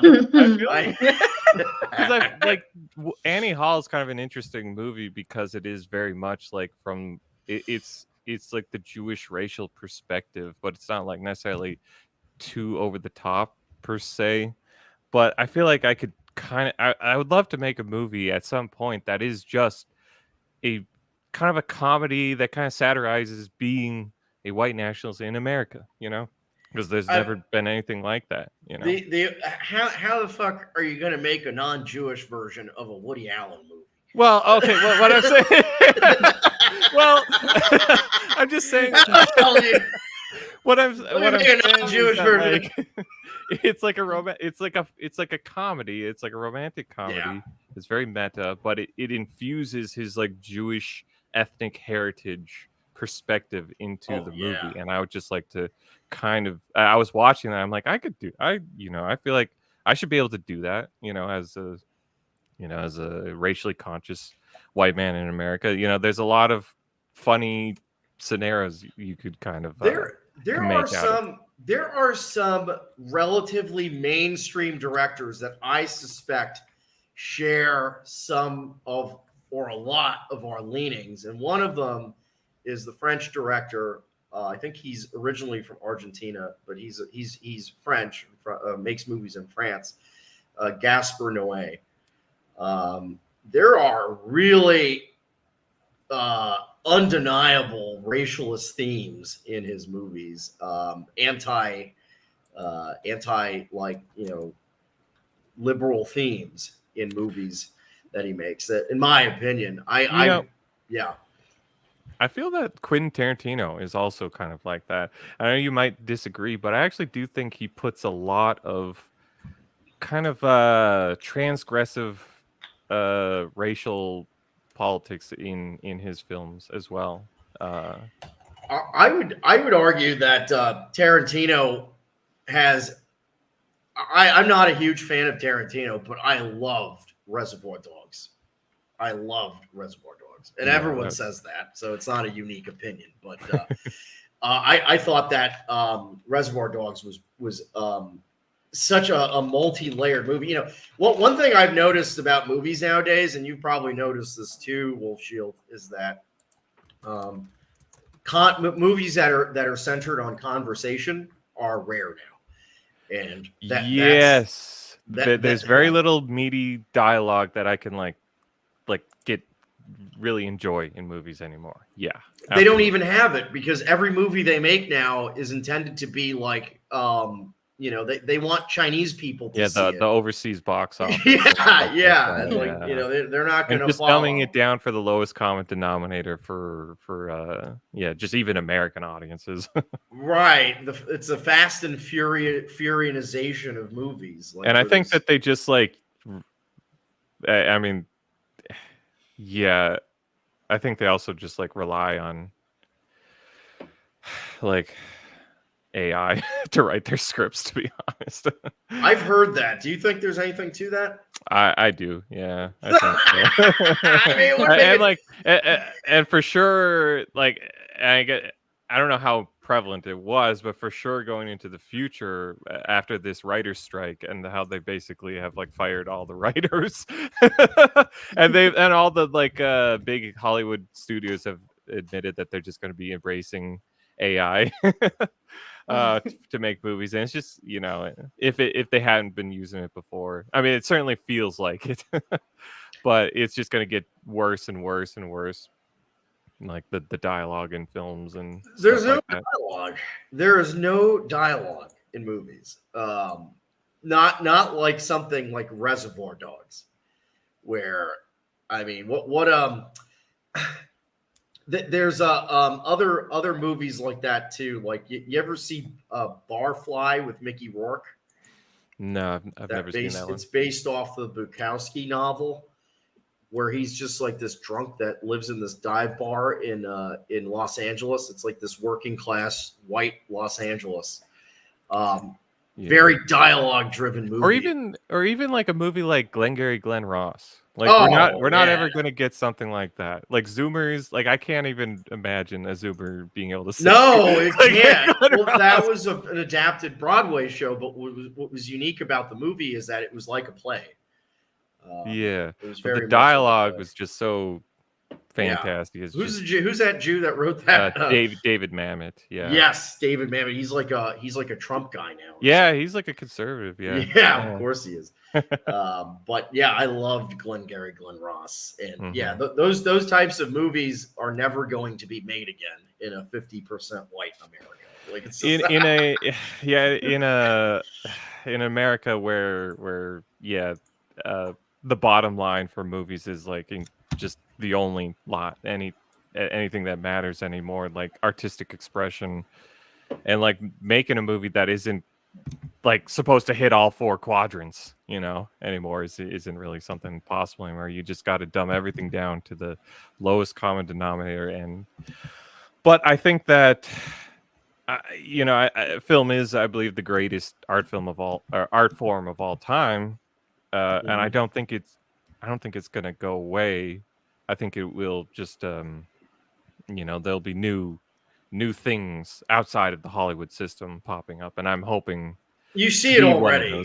You see that already. I think that the just because everyone's talking about, I saw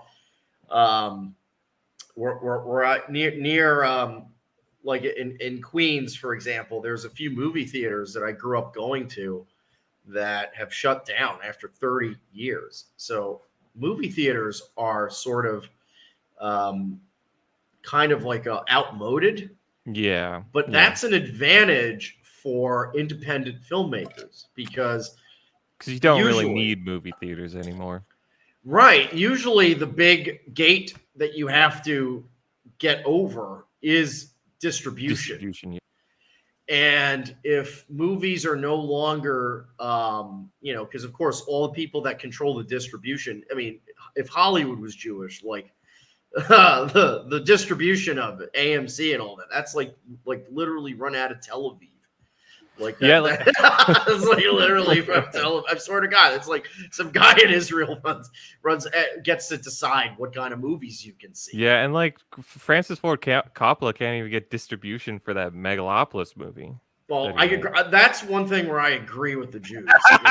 I'm with the Jews on that one.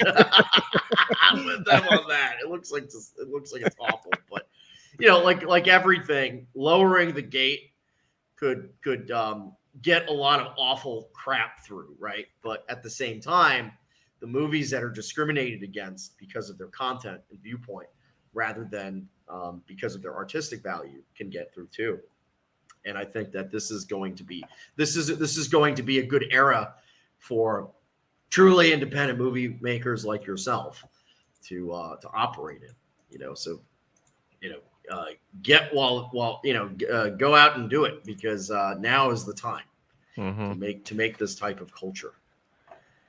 Yeah, and I just think it's something that just needs to be done, and nobody else is doing it. So I'm kind of everybody in our spheres is always like, we need movies, Right? But nobody does it. I'm just like, well, that's my mission in life. And you have to also have the fortitude to resist the urge to pander or to give people what they want. That's a big problem, because like my Baby Teeth movie, it's like there's nothing really there's no propaganda in it. I really hate propaganda in movies. Yeah, and like people people in this scene, I'd like send it to them, or they'd watch it and they're like, I don't get it. And it's a very simple story about like a guy who has to sacrifice something for his family. It's a pretty simple story, right. But it's like people were like looking for the message, like some sort of like white nationalist propaganda or whatever. And I'm just like, I'm trying, I don't know, that's so kind of like crass. You know, it just feels very lowbrow to just like kind of shove in these hammer these like messages into a story. I just want to make something actually genuinely engaging, but that is something that I've kind of run into in you have to resist the urge, because if you're too ham-fisted with the message, it loses its point. It's kind of it's hard to explain. If you're an artist, you know exactly what I'm talking about. Having and actually the Nazis were also passionate about this, so they were hands-on. I just watched the Hitler's Hollywood recently. Yes, that was very interesting, and it was interesting that so Goebbels made I forget how many, 1,000 movies, and 500 of them were just comedies, and then and 300 of them were romances or something like that. And I think only 2 of the movies that Goebbels made actually had overt anti-Semitism in them. Yes. And Goebbels and it was Yud Süß was one of them, and it was really well done. Yud Süß, the Jewish villain in it was a layered character. He wasn't just a villain in the shadows eating Gentile baby foreskins or something. He was an actual it wasn't a straw man, essentially. It wasn't a straw man. It was realistic, and that's why Jews hate it. That movie is illegal in Germany. If you're caught, in order to see that movie, they have a showing of Yud Süß in Germany once every 5 years, and they need to do some kind you're trying to get a permit for a handgun or something. You have to be you go through this class and get some kind of vetting just to be able to see it, because it's that good. It's that good. It's because unlike a lot of Nazi propaganda in Germany is people can see it without any problems because some of it is ham-fisted. But Yud Süß is if that movie in an objective world, it would be one of the best movies of the 20th century. It would just be at least the first half of the 20th century. I mean, it is that good, Yud Süß. And it was a remake of a movie where the Yud Süß is the good guy, which is funny. But I definitely take it. I was reading the other day about theater in the Third Reich and how there was this quiet competition between Joseph Goebbels and Hermann Göring, where they had I think Goebbels had the Munich theater. It was it was their version of Broadway, obviously. He had the Munich theater, and I think Göring had the Berlin theater. And so they were in this kind of battle for prestige on who could have the better theater. And Goebbels actually lost because he made the mistake of having too much hyper ideological stuff, while Göring he hired this fag that he was this. He hired this fag with a pencil mustache he also made Nazi propaganda, but it was really good. It was very subtle. It was tasteful. And it's probably fun. I think that's a kind of a big problem. Because he had this guy who was making this really tasteful. Everyone would always remark on the beauty of how beautiful the sets were. For example, details that some grug in a stormtrooper uniform isn't going to get right. If you put me down and you told me to design a stage, it would probably be a disaster. Okay,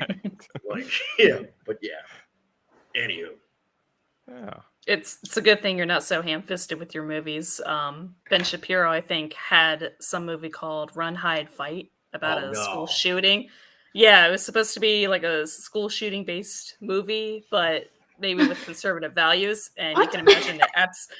Look it up. I want to see it. It was like this. It was a woman and a black guy, and they were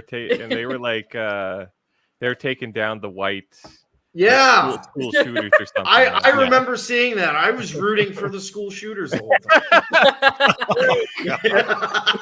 What's it called again? Is it interracial Run, couple? hide, fight.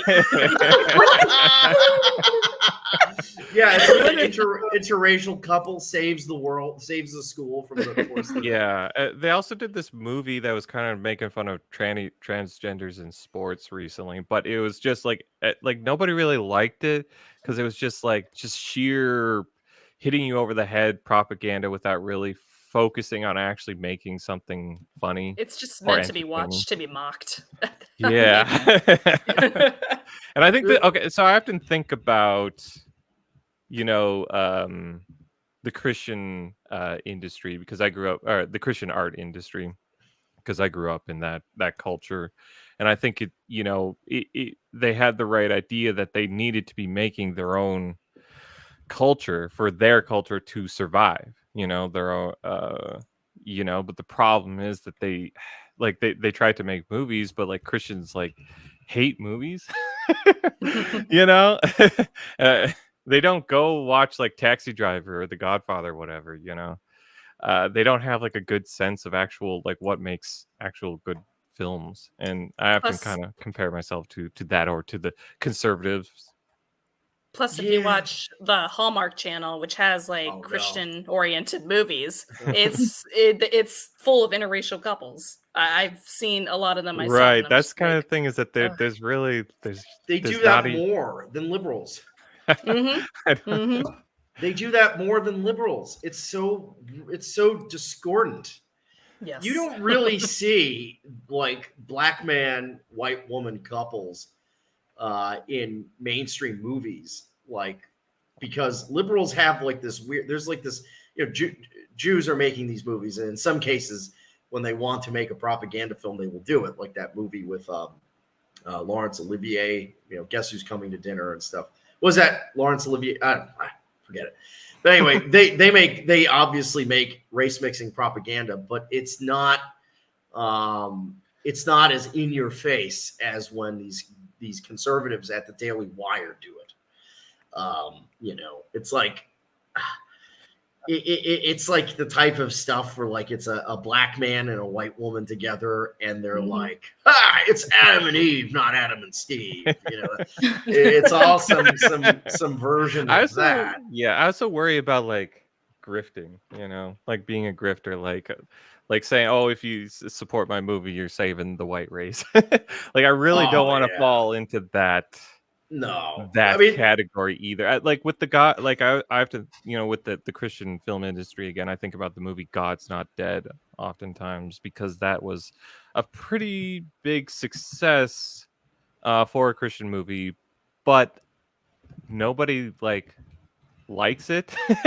Nobody puts it on to for movie night to right to have a fun time. And it was. And there was this when that movie came out, they convinced there was a marketing campaign where it's like you text people like God's not dead. It was like Christians were kind of doing this to each other became some sort of weird grifting thing, like you're doing the Christian thing if you go see this movie and support it.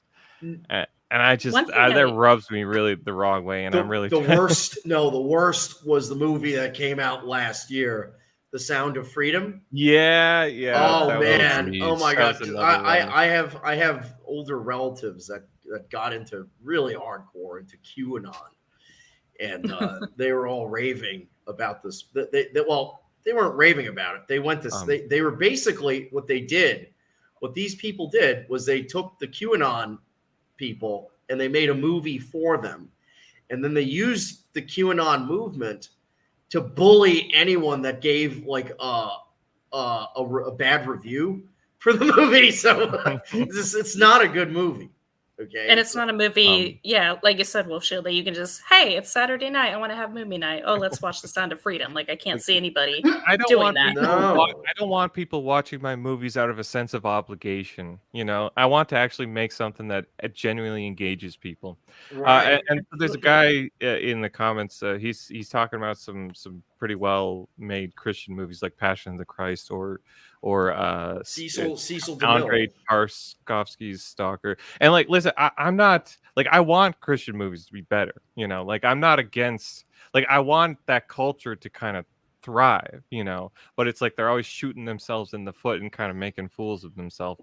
Like there are like outliers. There are some Christian filmmakers like that are actually in Hollywood that have made pretty good movies, but that's not necessarily, that's not like the Christian film industry. Hacksaw. I thought The Passion of the Christ was okay. It was good for what it was. I didn't think it was that excellent, but the Mel Gibson underrated movie that he made was Hacksaw Ridge, which was very much a Christian movie, but it was also an excellent war movie. Like, just I've never seen war portrayed in such a visceral way. Like, you know, like if you watch a typical war movie, you'll see the guy, a grenade explodes and the guy jumps away, like the Valverde jump. You know, he's like flies away and stuff.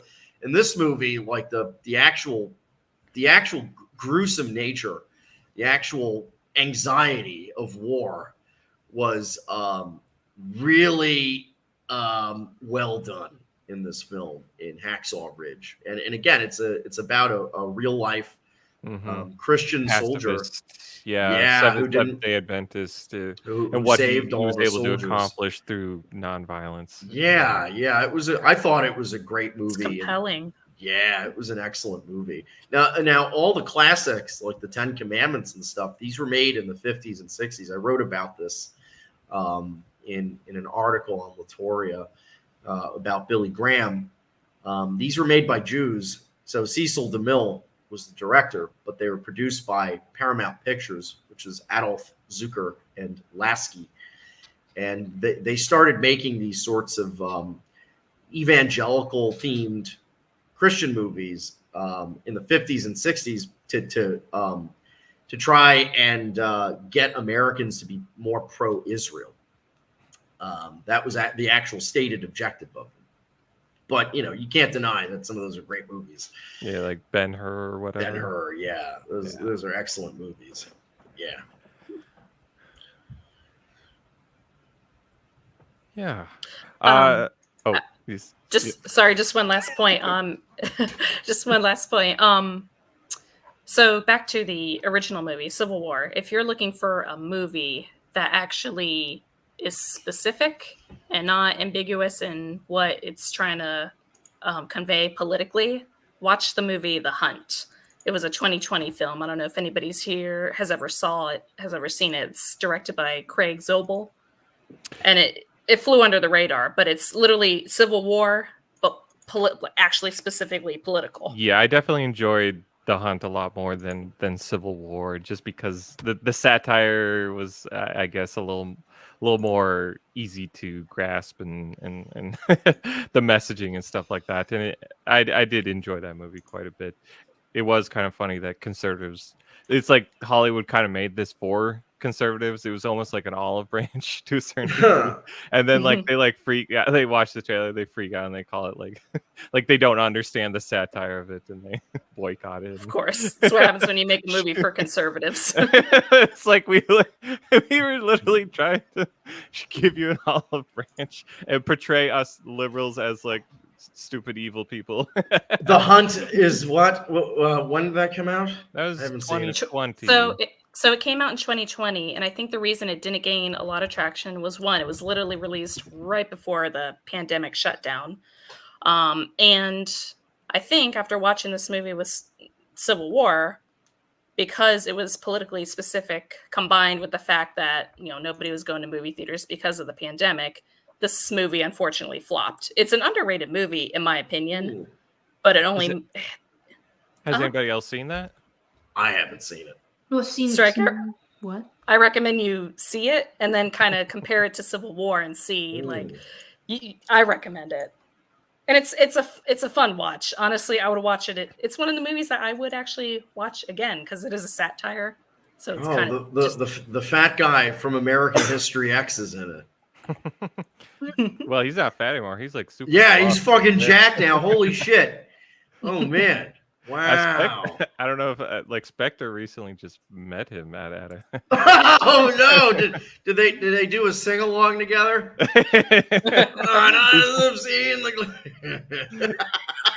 He told me that recently. I don't know if I should have said that. I don't think that's the problem. But yeah, he actually got to meet him recently. Oh wow, interesting. Yeah. Oh man, it said he was 530 pounds. Now he's now he's 220 pounds. That's crazy. It's probably taking some crazy Ozempic shit. Yeah. Oh man. Yeah. That's good. I'll check it out. Okay. So should we like go around and give our final thoughts and whatnot?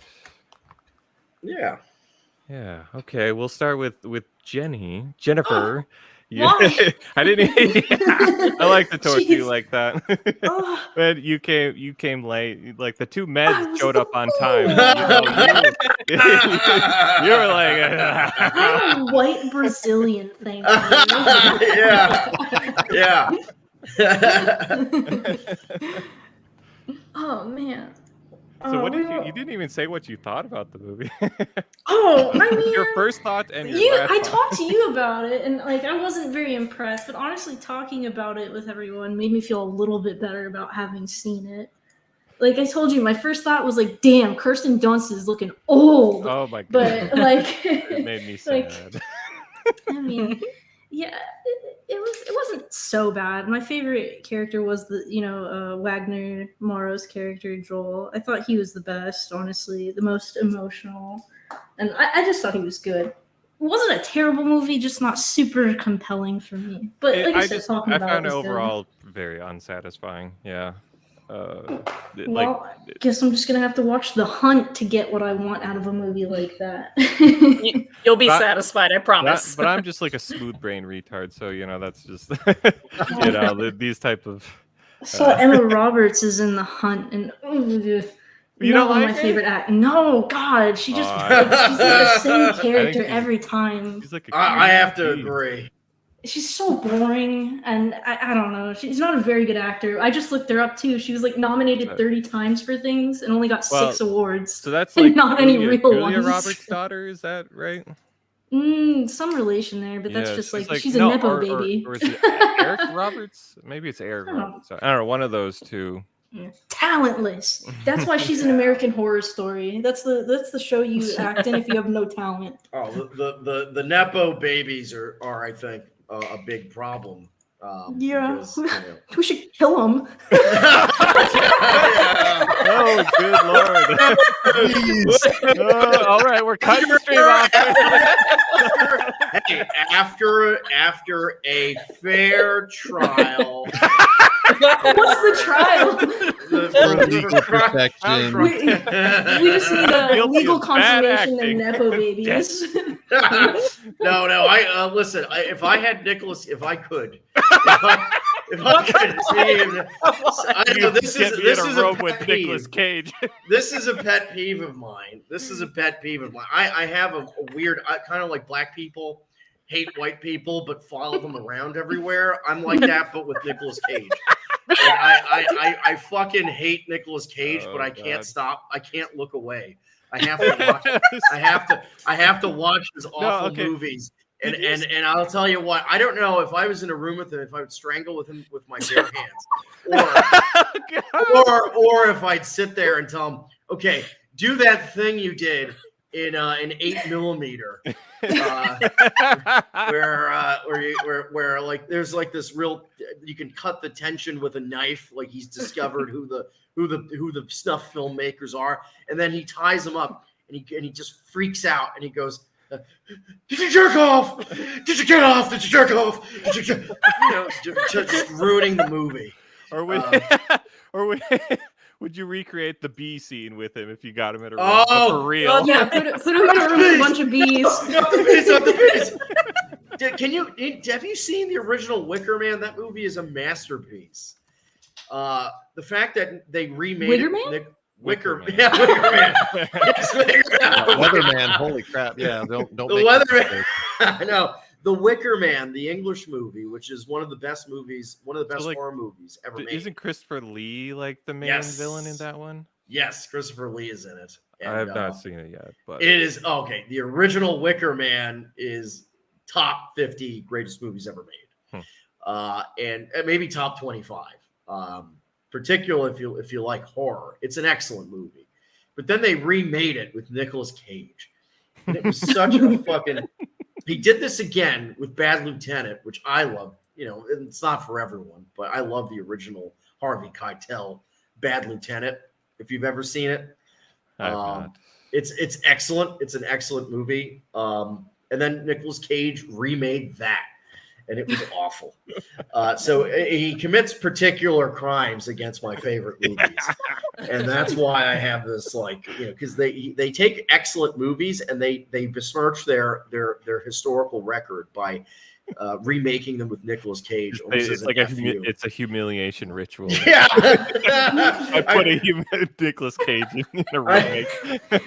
I mean, yeah. So Nicolas Cage has a few good ones, Leaving Las Vegas, and I thought Pig was good. That was recent. Did you see The Unbearable Weight of Massive Talent? Yes, and it made me angry. I thought that movie was great. It made me so angry. It's like 2,500 layers of irony, poking fun at the fact that Nicolas Cage is an awful actor.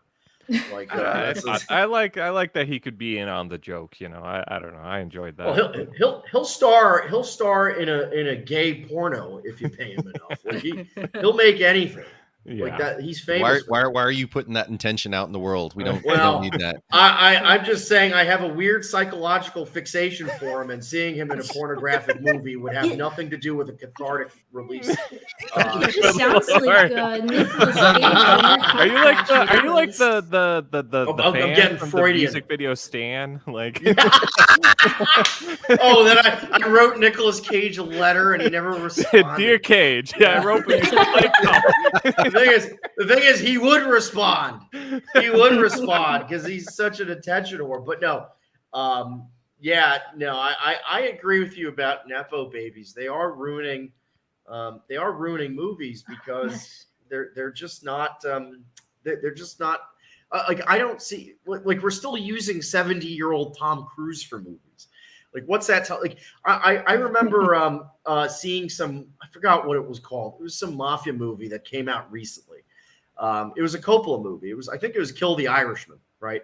Or was it called Get the Irishman? With Robert De Niro? Scorsese did Yes. Kill the Irishman. Yes, Scorsese. Yes. And it's got, guess who? Okay, Joe Pesci, Al Pacino, all his Robert De usuals. Niro. I mean, you seriously got no one new, like what? Like they used artificial intelligence to de-age their faces. Like, why aren't there younger actors that do mafia movies or stuff like that? Like, why do you have to constantly? And it's because they don't allow normal white males to be actors anymore. And I think that's something that's really holding Hollywood back because, Nepo babies are movies' biggest problem, and so we can all agree they should be killed. Okay. On the fair trial. Whoa. I can just imagine process. Emma Roberts is hearing ruffling in her bushes and she's rolling her eyes. Oh, it's a fucking paparazzi again. But it's actually it's little Jenny with a sniper rifle. Little Jenny pulls up next to your limo, Princess Diana style. It starts flashing your driver in the eyes, not because he wants a picture, but she wants you dead.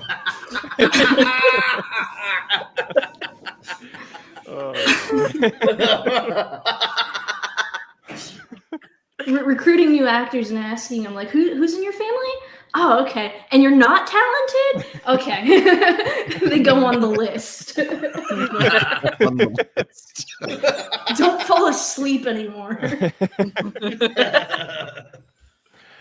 All right.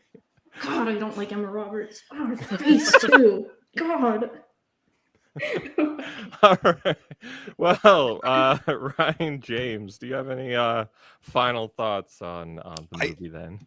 I liked the Apache helicopter gunship lighting up what I imagine was a Starbucks in downtown DC. I thought that was great. Oh, it got so fucking hard. I'm No, sorry. I thought I was muted. Sorry.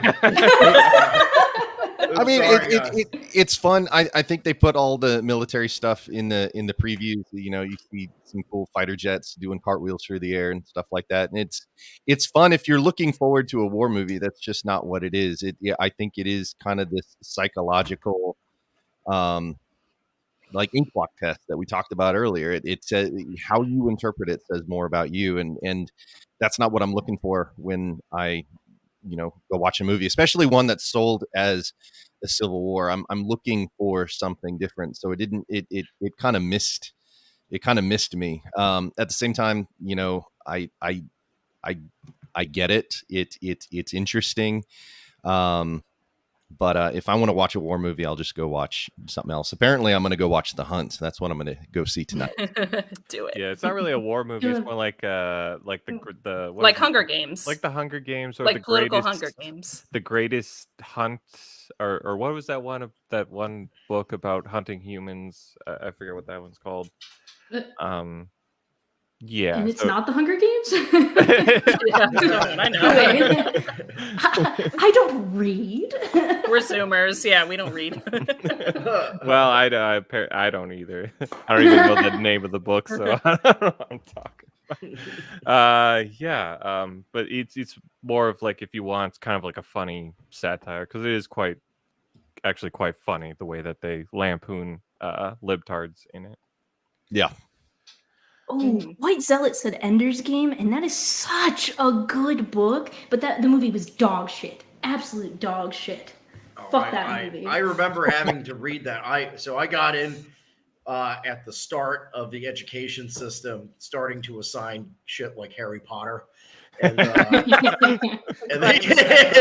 started. I think I read that actually. And Ender's Game is really good. Confirmed Potterhead. making you read- Striker what's the- admitting. Fuck it, what's No, the Ebola book? Ender's Game is good. Ender's Game is very It good. is very good. But what's the Ebola book? That was something we had to read and talk about. I don't remember what that book is called anymore. The one, it's like about Ebola. I'm just gonna look up Ebola book. Oh, the Hot Zone. Yeah, that book sucked. Ebola book. Oh, Yeah, it's the Hot Zone by The Richard Hot Preston. Zone. A terrifying true story. It's something about visiting the cave in Central Africa, and then he gets diarrhea and red eye. Oh no, Marburg. I don't know. It sucked. That's when I was in school. You get that. That's You why get I that quit. every time you take the New York subway. Red eye and diarrhea. You get that every time you go there without. That's why everyone on the subway is wearing gloves. Nowadays, like, it's true. It's like when I was a kid, they like had the most traumatizing like books ever, like that for like kids, like in elementary school. Like most of the most traumatizing pieces of media I ever ingested was like stuff from elementary school that they had. Oh, we had to read To Kill a Like, do you remember that Mockingbird book? too. Like, have you ever heard of the book Among the Yep. Hidden? I Like, loved and it's like that. about like all these like third children that are legal in America, and then they decide that they want to like do like reveal themselves. They're like hiding, and then they go Oh, reveal such a good themselves book. Margaret at Peterson Washington, Haddix. and then they Oh my just get goodness. all shot and killed and mowed down by the government. Oh man. Yeah, like I thought it was a good book. I actually gave it to my kid to read. Or I there had was it like a- signed. Or like you got like Ooh. like Where the Red Fern Grows is like And or- The Giver. Did anybody remember? Oh, The Giver? yes, The Giver. Yeah. Yes, that I Yeah. had to read that in school. Yeah. Yeah. Too. Giver. Or there was like Me on too. My Honor, or this like these two friends are swimming across a lake, and then his friend just drowns, and he has to deal with the trauma. It's like, what the fuck? Like, it's all horrific elements. too. Bridge to Terabithia! Oh my god! Yeah, Yes, we'll that like one. read and watch that. The only one I read in school that I really did like, the only novel I'm not a novel guy. I don't like novels, but the one I did like was in school was Hatchet. That was Gary another Paulson. horrifying. Yeah, I loved that in book. elementary. Hatchet was awesome. It was fucking I thought you were gonna say The Great Gatsby. That was. Oh, actually I mean, it's no, a good. I'm sorry, I hated It's it. subjectively a good book, but it's also like some really Boring. well done Jew propaganda. The Great Gatsby. It's News Fest. I was so mad when I had to read that one. Yeah, it's a little I'm just boring. reading it angrily. I'm a child. You want me to read and talk about this in an intellectual way? I think I have more people to kill, honestly. I remember my English teacher too was this half-black feminist woman that would always want to argue about everything. She hated me. She absolutely hated me. Oh, you know what pissed me off about her too? She had a white boyfriend. And then she gets pregnant, and all she could talk about is like, I hope my baby has blue eyes like him. Oh man. Oh, yeah. and you know what? Funny So enough, typical. her baby did. Yeah. God, her baby did, and then she left the guy. Oh. Wow, that's like the inverted version of what usually happens. I thought Black women didn't get with white guys. Yeah, she left I would've poor thought- Kyle. That's really. I would have thought, yeah. Black women usually get with white guys so their kids have a father, but Nope. nope. Oh my goodness, yeah. No, she got with a white guy just so she could get the blue-eyed brown baby. Oh. She got it. Well, it's a good investment because in America that makes you like the most popular kid in school. Like a fucking, like I remember like the most popular kids were always like. I'm sure that's even more true with Zoomers. Like they're always like. I remember this when I worked at a store, there was this couple and they had these two kids and they were blonde haired with blue eyed, but they were black, like they had dark skin, and everyone would always coo over it and be like, Yep. wow, so beautiful, wow.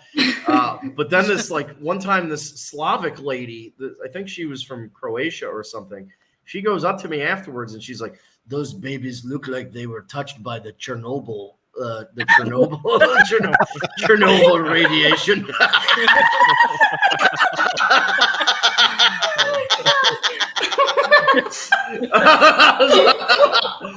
Yeah, because it's a shit test. Because what they'll do is they'll show you pictures of their interracial family unsolicited, and they'll be like, "Oh, look at my interracial family," and then if you do anything but go, "Oh my god, it's the most beautiful," then they look at you funny, right? Like so that lady was like making all these fucking wisecracks about it. It was funny. Even at the pool today, I saw a bunch of like white families with their little brown babies, and of course I was like, "We're conservatives. Of course, we love our brown grandchildren." Oh, it was the grandchildren. Ugh.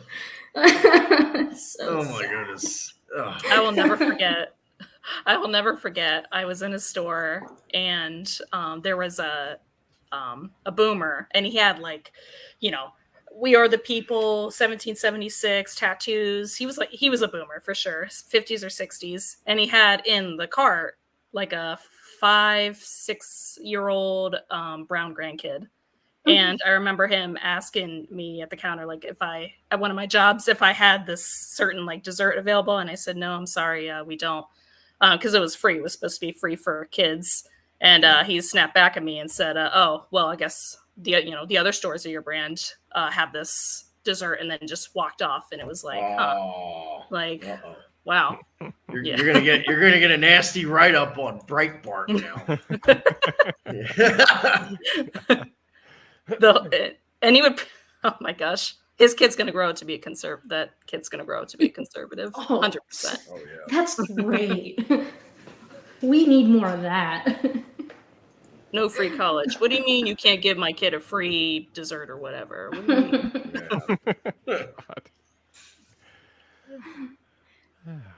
Okay, Anna's thoughts on the movie? Yes. Final Anyway, thoughts. well, I have the floor.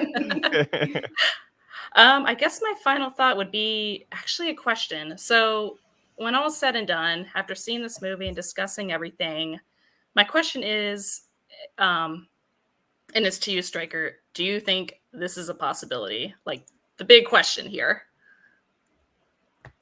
Is Civil War Oh. you're saying? Yeah, I do actually. I mean, I'm not gonna.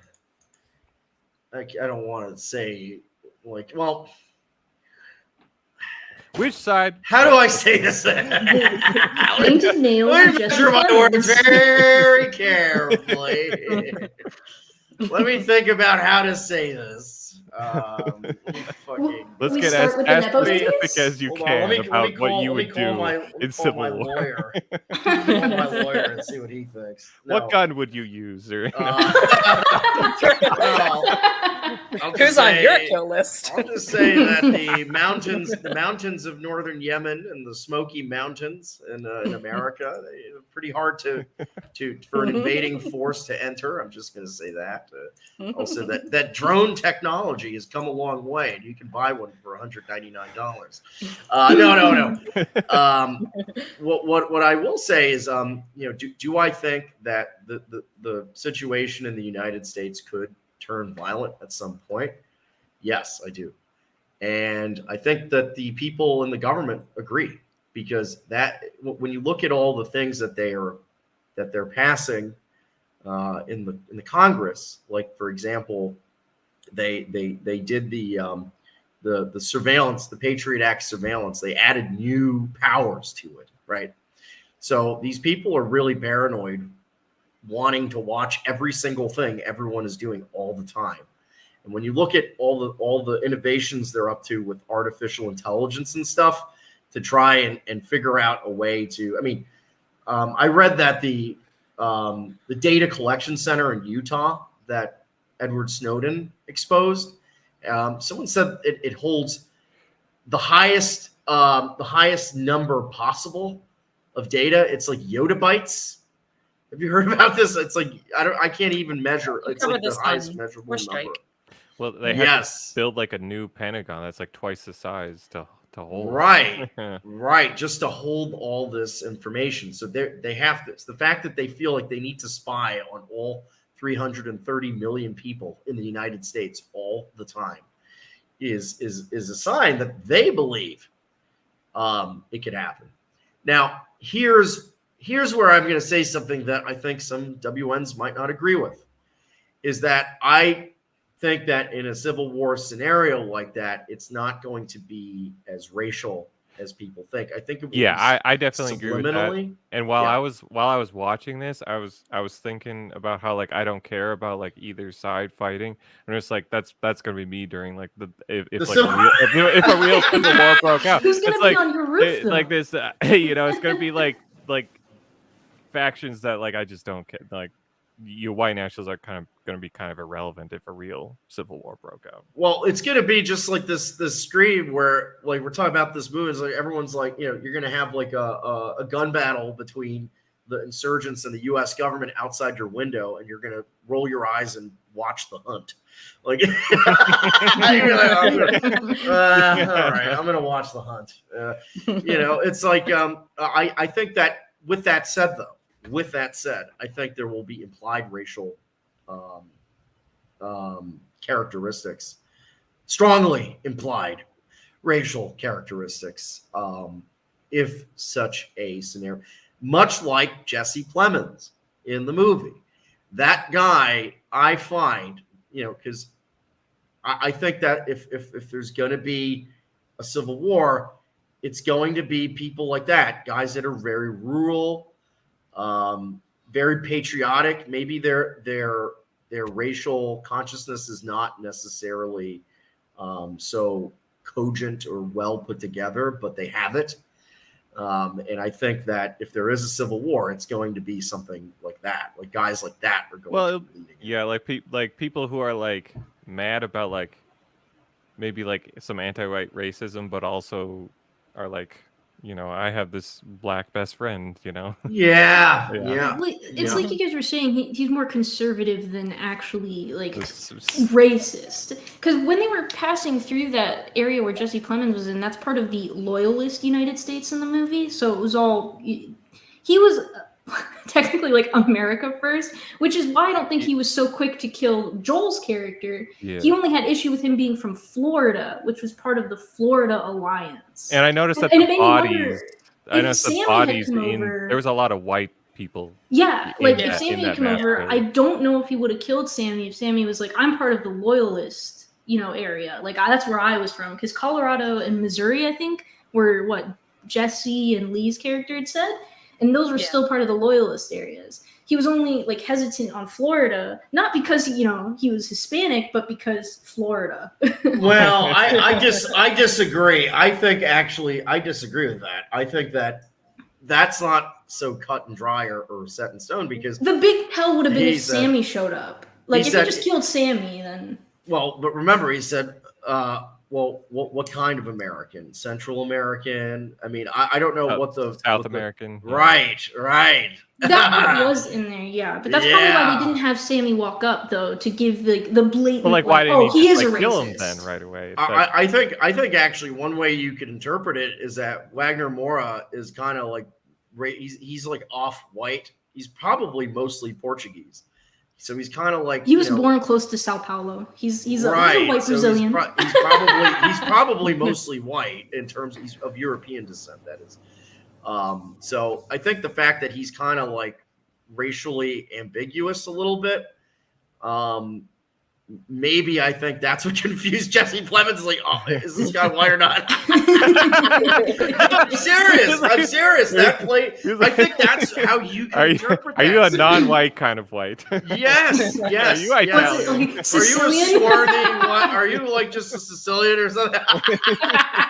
No, I'm serious. I think that's actually one way that Alex Garland wanted you to interpret that scene. Like the other guys are just very obviously non-white. The black guy, the two Asian guys, but then Wagner Moura is more kind of ambiguous. He's not Scots-Irish. He's probably mostly Portuguese or something. And so he was like, I'm just that, and that plays into the what kind of American are you question, right? Because with the two white women, he doesn't really quiz them much. Like he asks the girl from Missouri, he's like, what part of Missouri are you from? And she's like, I'm from Missouri. Sorry. Yeah, what part of whatever. America are you Yeah. from? She says, I'm from Missouri. And he goes, do you know why they call it the show me state? And then she goes, I don't know. But then he just drops it, right? So he It's kind of doesn't. funny. Her quiz for her is not very hard. It's with Wagner Moura that he's like mentally measuring his skull or something. Like, yeah, and to see that's one way you can interpret it. Another way you can interpret it is that maybe you have the Western Alliance versus the U.S. government, and then Florida is in the middle somewhere, and you don't really know whether they're pro or against. So I think again that one is open to interpretation, in my opinion. Being from Yeah, we Florida, don't- I can't we even don't tell know you what what the they hell would. comes out of Florida. They would be. Yeah. We don't know what comes out. What is that? Yeah, we got what white Cubans and white Brazilians. Yeah. Hey. Yeah. No. You say hey, but That's like what Brazil? makes that. But what's funny? That adds an extra layer because in California and Texas, the majority of Spanish speakers are just American Indians or Mexicans and so on. But in Florida, there are actually white Spanish speakers. There's a lot of them actually, like fully European descended Spanish speakers there. And so that's another layer of ambiguity with Florida, because you see with California and Texas, there's kind of like predictable political and social elements going on, but Florida is kind of back and forth. Is it a shithole? Is it the promised land? It's all up to interpretation. So I think that played a role in making Florida like this neutral or third party in this conflict as well. White Cubans are even split politically speaking, I can say from experience, between like Democrat and Republican, even like within these white. Most Cubans are yeah. Republicans. Most Cubans, my knowledge, I don't know much about it, but I'm just older demographic. Yeah, they're mostly Republicans, and they're actually pretty racist actually. I'm not talking about racist like they don't want to have black people in their neighborhood. It's mostly like I'm talking like 19th century racism where they have like sugar plantains in Haiti and stuff like that. I used to know these these people that were white nationalists, and they were doxxed, and they worked for this like Cuban sugar plantation guy, and they didn't get fired.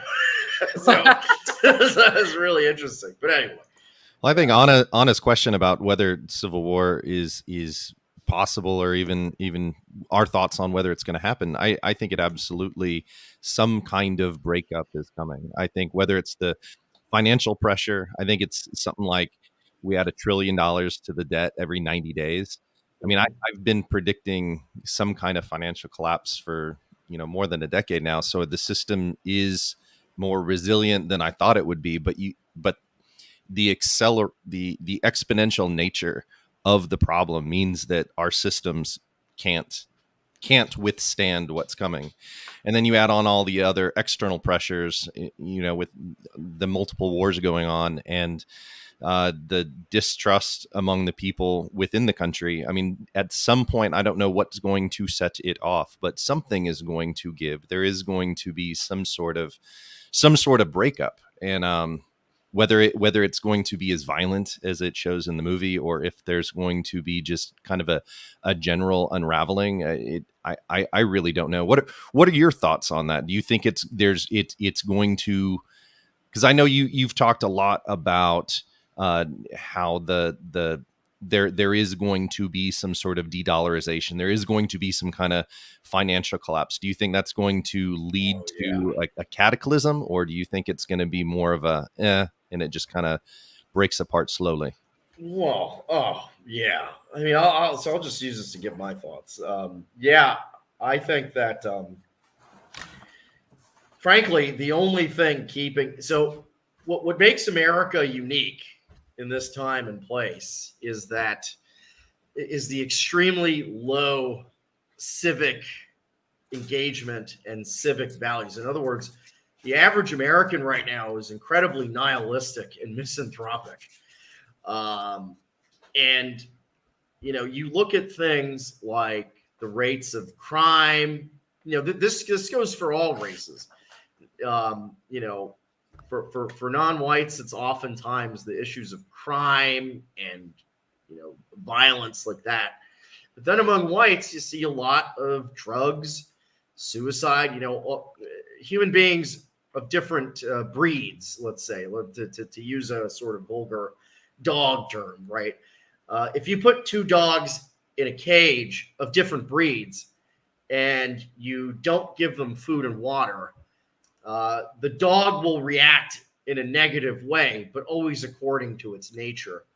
And I find that in America, people of all races lack the sort of civic and spiritual and moral nourishment that a nation and civilization needs. And so you see this coming out in ways with black people. Like, for example, black kids now, they don't even shoot each other over money and drugs. They're shooting each other for TikTok clout. They call it the ops, drill rap, stuff like that. It's just pure nihilism for its own sake. And among a lot of white people nowadays, there's a lot of people doing a lot of drugs. And, I'm just like, when I travel through certain parts of this country, like I'm just like, because I've known a lot of drug addicts growing up, and I'm just like shocked at how many people I see that I just know that they have like an opiate problem because of the way that they're functioning. Even if they have a job, even if they're holding down a job and have a normal life, I can tell that they use opiates. And then you add in the suicide rate, and you add in things like that, and I think that this is a sign of total breakdown. And the only thing keeping people from lashing out is the economic situation, the promise that the economy will keep, the stock market will keep going up, even though a lot of people don't have money in stocks. They dream of one day maybe having money in stocks. So just faith in just the fact that you go to the supermarket and have food in there, and if you don't have enough to pay for the food, you got your EBT card and this type of stuff. If that disappears, I don't know what will happen. I think it will be far more vicious than even some third world countries because of that nihilistic streak in our society right now. Like I would say the last 5 to 10 years in this country, I've noticed a noticeable shift in people's morality. Like, people are just really sadistic and cruel towards other people, but also at the same time racked with self-pity and sensitivity about themselves. People are taking all types of psychiatric drugs, anxiety pills, speed.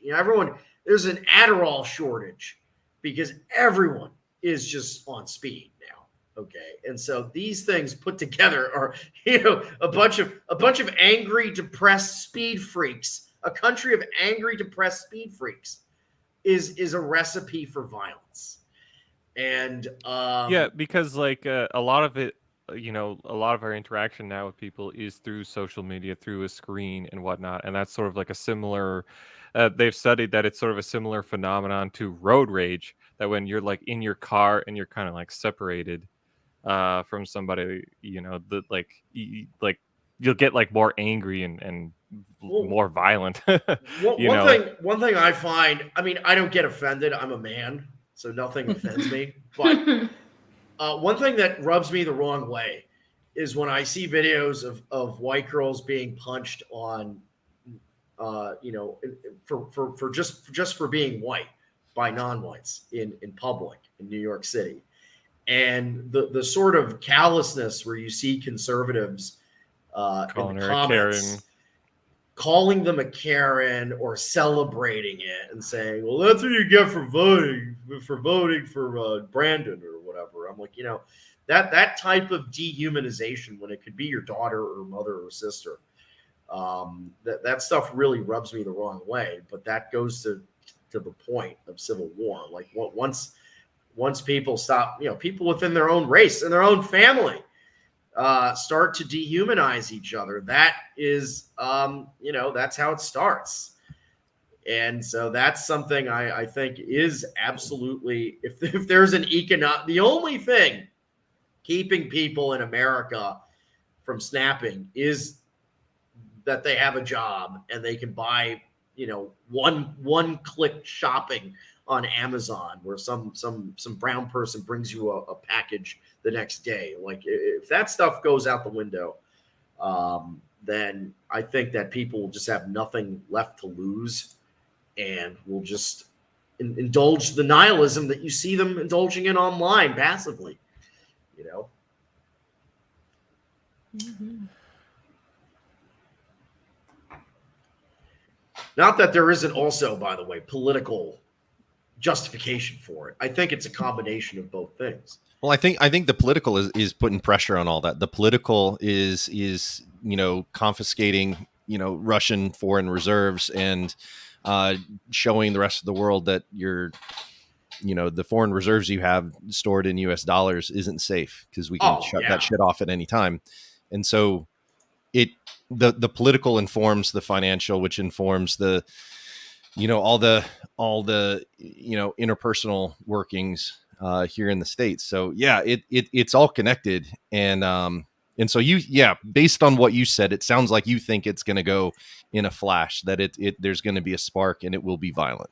It could also be a complete, it could just be a complete dud as well. Like, it could just be like the Soviet Union's collapse, where they thought there would be violence and there wasn't any. In fact, the U.S. government under George H.W. Bush was trying to prevent the breakup of the Soviet Union because they feared that it would just break out into massive civil wars all over the Soviet Empire. It could very well be that Americans are too fat and slow and high to fight a civil war. That's how I kind of feel. Not a balkanization without a fight. I feel like, yeah, people are just sort of happy to just watch black people on Netflix instead of going and instead of like sacrificing, anything, So you're saying we should have more martyrs? Should we have more martyrs, perhaps? Martyrs? Yeah. Have you read Siege by chance? Oh, good Lord. I just kissed the picture of Charlie Manson I keep on my work desk. I kissed the little swastika on his forehead.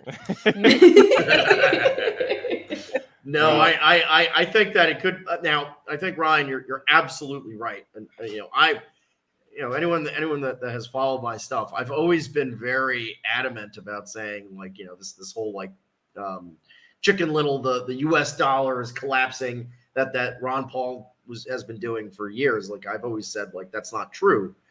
But right now, I will be the Chicken Little saying, yes, that is true. Like, there's going to be a run on the dollar at some point.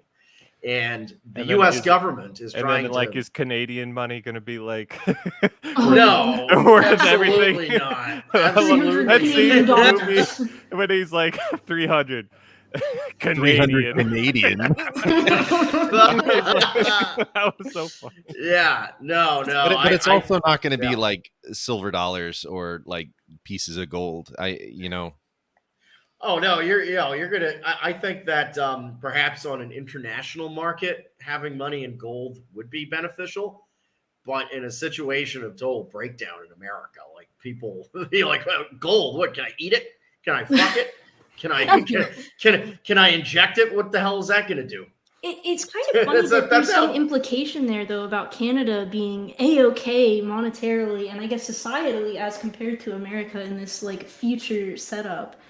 So we're supposed to believe that Canada's okay, but America's just completely gone to shit before them. Oh no, anything within the North American continent will go down with the U.S. because it's like an intricate linked system. But no, there's going to be a run on the dollar. There's no doubt about it. The U.S. government is preparing for it by reshoring industry and trying to make the best of it, because if you have a low dollar, then you can sell products better. But I'm not confident that the reshoring Bidenomics is working. Like, it seems to be a massive failure, actually. They were going to build that chips plant, the CHIPS Act, the semiconductor factory in Taiwan, and to my knowledge, it hasn't even opened. They started building it 5 years ago. It was supposed to be opened in like 2023. It hasn't opened yet because of all. There's just simply too many contradictions within the American system that prevent it from being able to survive this one.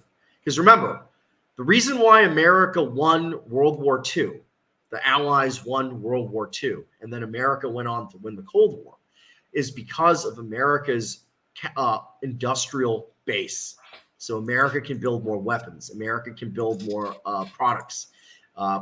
After World War II in 1945, the United States was controlling 45% of all of the world's exports, effectively the entire world economy. The problem is that manufacturing base is in China now. And they're on the other side. And there's no America to bail out America this time. So they're going to lose the international conflict with China and Russia. And I think the American empire will be reduced to controlling just the United States for a while, for a few years. And it's going to be very tyrannical. It's going to be because the more a regime is existentially threatened, the more tyrannical it is. And it's good. And we already see it getting more and more tyrannical. So that's how you know they're afraid. They know the end is coming. But what the actual public response to this will be is truly up in the air. It depends on too many different variables that change by the second.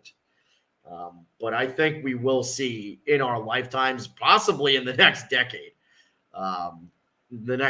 or two, we will see the full collapse of the United States. In fact, there's some sociologists, or not sociologists, but anthropologists that study the collapse of empires that would argue that the American empire started collapsing in the 1970s. And it's just that the Soviets collapsed faster because they were more, they had more problems. So I don't know how far in we are now, but it sure does seem like it's the end. Yeah, I'm there with you. Mm-hmm. All right. All righty. Riker's final thoughts on the movie? It was a good movie. I really liked Kirsten Dunst. I liked her in Spider-Man. Yeah, there was no upside down kissing. I don't know if I can enjoy it that much. That is a very nuanced final take. Amazing. Yeah. Eloquent. Yeah, she didn't make out with an ambiguously gay man in a body stocking. A gay man who lives with his aunt and goes out at night in a body stocking. Did it pass the Bechdel test? Did it? Oh.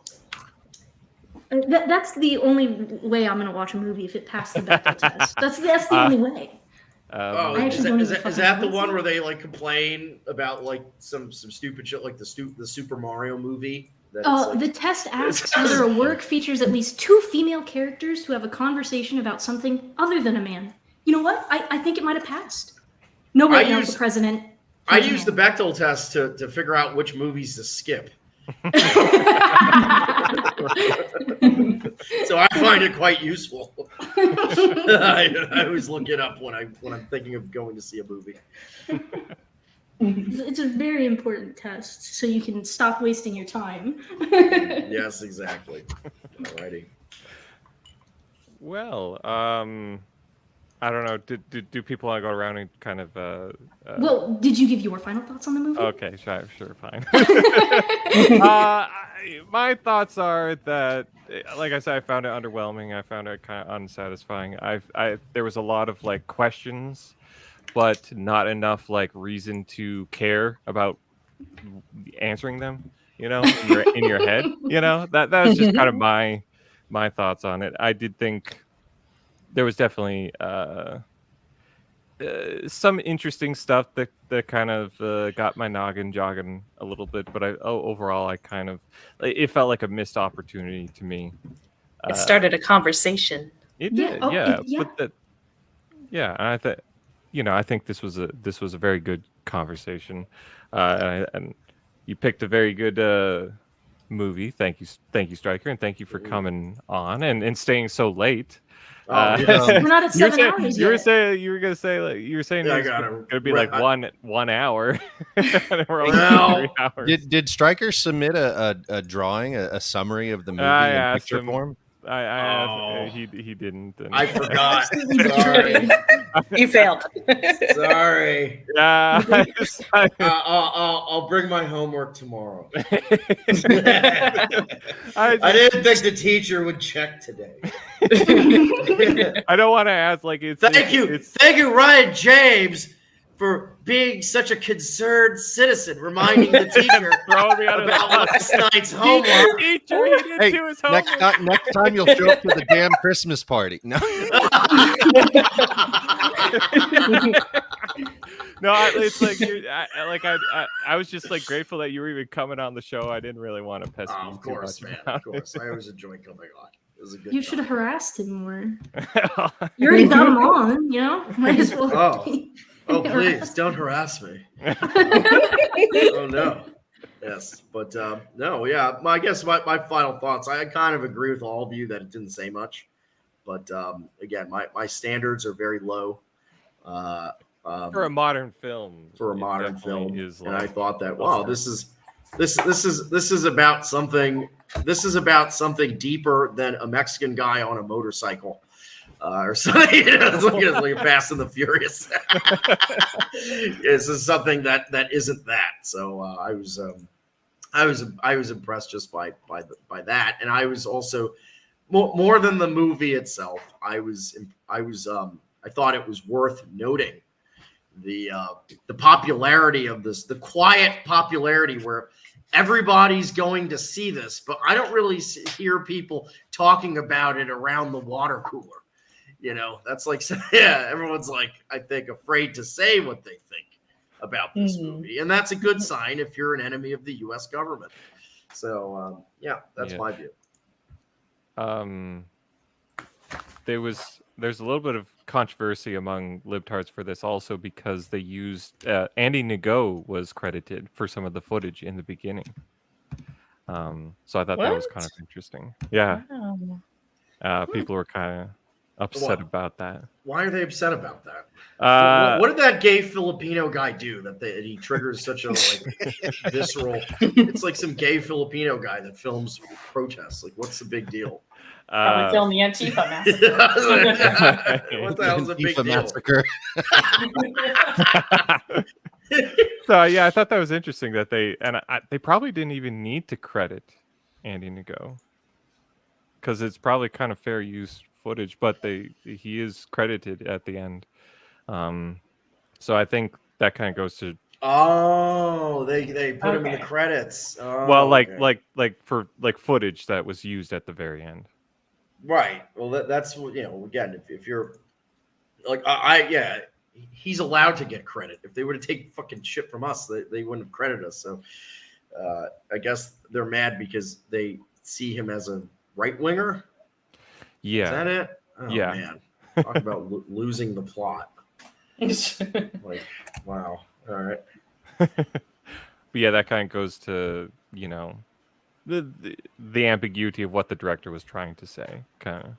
Yeah, I like his movies. If you've seen Ex Machina, it's an excellent film. Yeah. Alrighty. Do we want to go around and quickly say what you guys have been working on, what you got coming up? We'll try not to. Nose goes. I'm touching my nose. So, not me. Okay, Ryan, we'll start with you this time. Political organizer, community organizer, and activist. Just doing my thing out here in the South. Are you gonna keep it ambiguous, like Civil War? Yeah, I mean, we're pretty security minded. We don't like advertising what we do, but we are active and I know a little bit of what you're getting doing, done. and yeah, you're doing very good work. I appreciate it. Anna? Well, still a contributor at the Justice Report, doing some behind the scenes stuff for War Strike, and I actually have another project in the making that, for goodness sakes, I'll finally get time this summer to work on. So hopefully at the end of the summer I'll have something. Can you tell us a little what you're doing? Well, No. what this new project is? Okay. Fair Well, enough. you guys are doing a bunch Looking of forward to really it. vague things. That just makes you want to know more. Yeah. That was my plan all along. Like, people Well are done. giving these ambiguous answers, just like All you guys are theme of the all show. you guys are some sketchy motherfuckers. What the fuck? It's like, I can't. I'm not gonna share. What sort of glowy shit is going on? I'm not. No. Okay. Jenny. Wouldn't you like to know what I'm up to? Oh God! No, here we go. Yeah, mind your own fucking business. I'm I'm in the things. I mean, she has the doing freaking list. stuff. Oh yeah, the Nepo babies. Sorry. Oh I no, the forgot list. Nicolas Cage, Emma Roberts. Who else is on there now? Emma Roberts is first for me. That Stryker's list is different from my list. Okay, they call it line, but the number one is different. I embroider things though. I draw things sometimes. I don't know. I'm not doing too much, and I won't tell you if I'm doing more. You know what? Maybe I am, maybe I'm not. maybe not. Maybe fuck Yeah. yourself. Also, you know what? No, girls, I was lying. I wasn't touching my nose. You fools went first. You fools fell for the oldest trick in the book. Yeah, the oldest trick in the book, me lying. Striker's like the most face forward one here. Oh, Well, Or is he? I'm pretty face forward too, Or- but I or- just yeah. don't turn my camera on. 'cause Be specific. Nobody wants to see my face. until you're a nepo baby, waking up in the dead of night with Jenny, Or Nick. looking down, looking up at her face. Oh, you little Jews and octoroons. Yeah.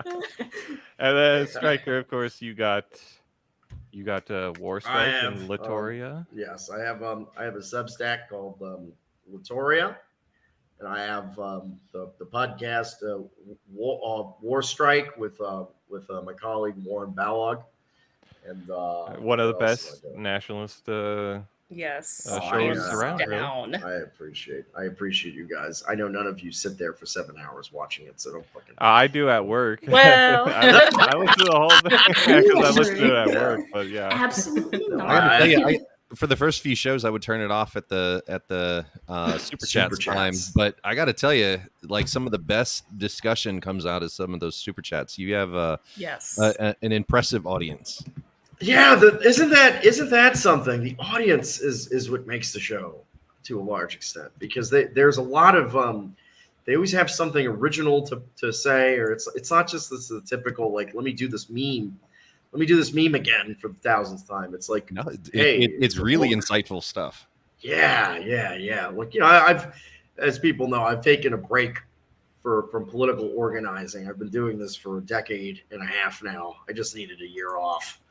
But maybe in the future we'll see what happens. It's a good time to be examining political strategies and assumptions and so on about how to go forward.